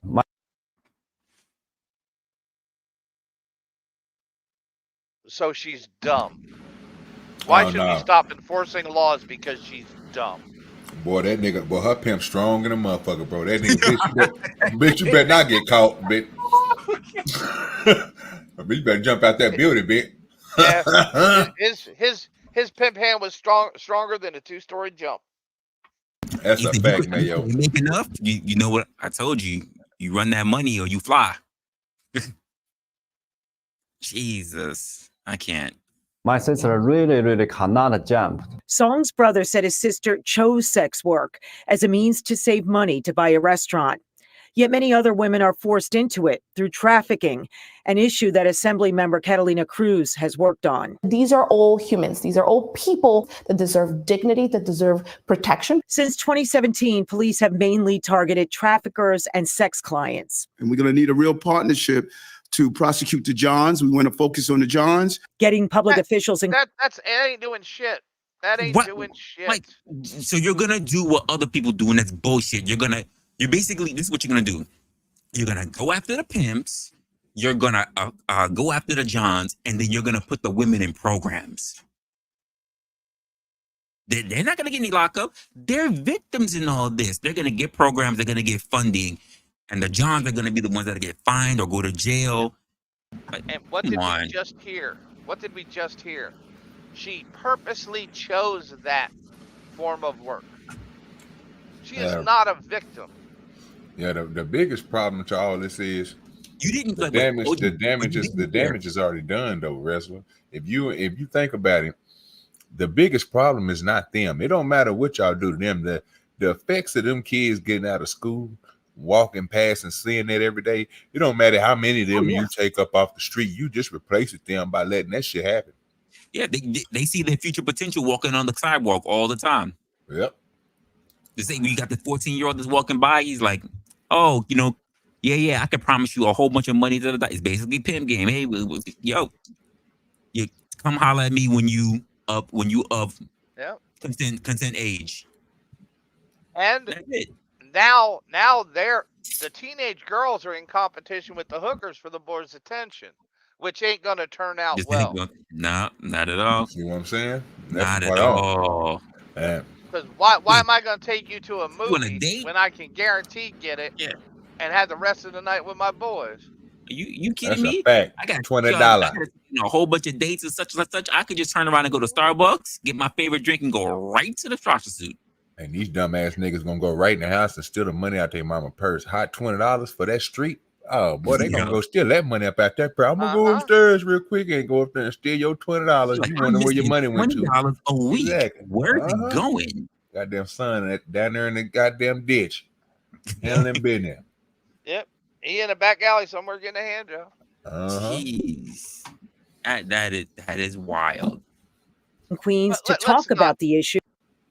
Let's not denote that the Asian massage business in the United States has been operating as prostitution for a long time. 100 fucking years. Yeah. Yeah, long time. I mean, we knew that was a thing definitely happening in like Chinatown, but not to the point where it's so brazen now. It's like, I'm surprised I didn't hear that Chinatown didn't step up their game just to catch up. I mean, we knew about it, bro, but I mean, they just showed me something amazing I ain't never seen. That I'm telling you, that's the best marketing tool ever in the world, to have a bed and a box spring on a goddamn side of the. Yep. I can't even tell you no better than that, dog. Rested. They're well rested. I mean, like that is the realest. Like, wow. Like you walk by, you see a mannequin. Like, no, you could reach out. Oh, look at this. Okay. Damn. You feel, oh, baby girl, let me touch your hands. Ooh, hands are soft. Hands is real soft. You come with me. You come with me. $20. Look at the nails. Nails is done. Okay, cool. How much? Really? On sale? Absolutely. Jeez. Is difficult. When we requested to speak with Assembly Member Jessica Gonzalez Rojas, co-sponsor of the bill to decriminalize sex work, we received an email. Unfortunately, the Assembly member doesn't have the capacity at this time. Her colleague, Catalina Cruz, believes immigration reform is part of the solution. Until we have a more holistic approach, having the hard conversations, we're not going to see an improvement. The mayor said the flood of migrants coming to the city with little support systems contribute to the situation on Roosevelt Avenue. We are going to create generational problems based on what the failure of the sir, we already have generational problems. Stop your shit. We already have it. And forget creating, we already have it. And we're gonna have a lot more with our own generations. Not the imported, because of this shit too. This is really, really something. I never thought it was really gonna get this big. I didn't even know. Like I said, I didn't pay attention to the streets like that. I was just watching NYC videos, walking around, taking a look at shit. And then when I saw that, I was just like, wow, wait, there's a lot of people on that street. Why? And that's how I got pretty much into this whole thing.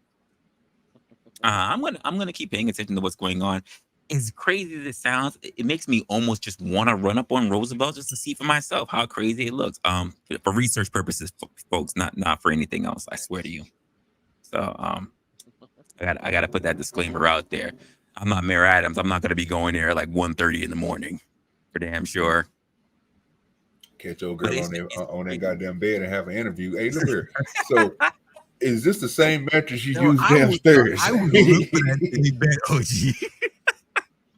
I would look for that How many of same these bed. things Like, do you go through a week? Yeah. Oh my gosh! Like, look, it's the same bed. Damn, it's a landmark at this point. What kind of mileage you getting out of these things? You hear me? That's what I want to know.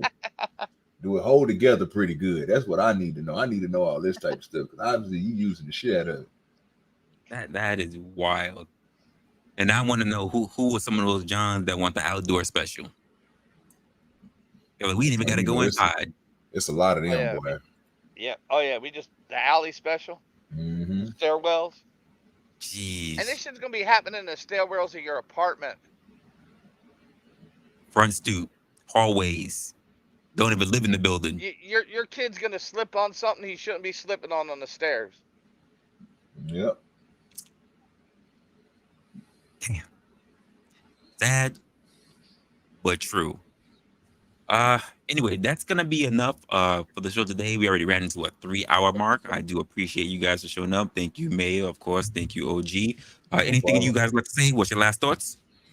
Hey man, my last thoughts today, man, is they need more help up there in New York. They going through it. Just pray for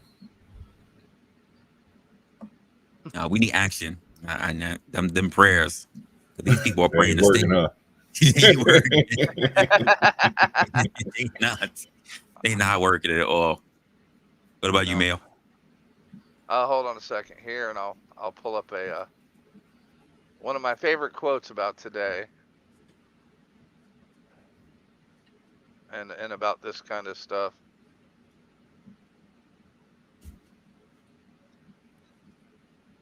When misguided public opinion honors what is disrespectable and despises what is honorable, punishes virtue and rewards vice, a nation turns its back on progress can only be restored by the terrible lessons of catastrophe. Oh God. So we really got to go to ground zero before things start looking better. That's just wonderful. That's the last time New York improved itself. That's what it had to do. I hate to say it, but we need a Giuliani back. This shit would not fly otherwise. Nope. And it took one mayor to disassemble everything he did. Yeah. Guys, I hope you all enjoyed the stream. Thanks for showing up, guys. I'm gonna drop you out in the back real quick. Guys, thank you for showing up. I was a little bit all out of it, but we kind of got into it. I want to once again thank Mayo and of course thank OG for coming up. For those who know, we always doing well. For me, I'm out here in New York. I'm going to be paying attention to what's going on because there's always some bullshit happening. As far as coming to this Wednesday, I'm going to be very busy. I'm working on a gig. I'm not going to tell you what kind of gig it is. So I'll probably be working all day. So there won't be a particular live stream. I am going to work to see if I can put up a video. And then, of course, Saturday, we will have something going on and I'll put a little bit more time into that. I am stuck with gigs that I'm working literally starting tomorrow. And then I actually have a client that I have to run into. We'll discuss some stuff to see what's going to happen with your boy. But outside of that, I do thank a lot of you guys for coming up here. As always, with Opinionated, with yours truly being Resla. We always want to cover our thought-provoking conversations, of course, the things that bother people on a regular basis. I am actually looking to put out a little bit of an audio podcast where I'll talk about things on a regular basis. I just haven't figured out what kind of time frame I'm going to put out to have to start churning those things out. They won't be, well, they'll just be crazy times of going across that. And of course, I'll have to think about what kind of medium I'm going to put that on. So as always, especially if you're catching this on the replay, you can feel free to leave a comment. I do pay attention to those things and I do actually go back. If you haven't already, guys, do me a favor. Hit the like button, of course. Subscribe if you're into that kind of stuff. And of course, I will see you the next time. Until then, you guys stay opinionated. And I'll see you in the next one. Take care of yourselves. Look, I'm already forgetting how to do this stuff. You see how this look? You get away for a little bit and you lose track of everything.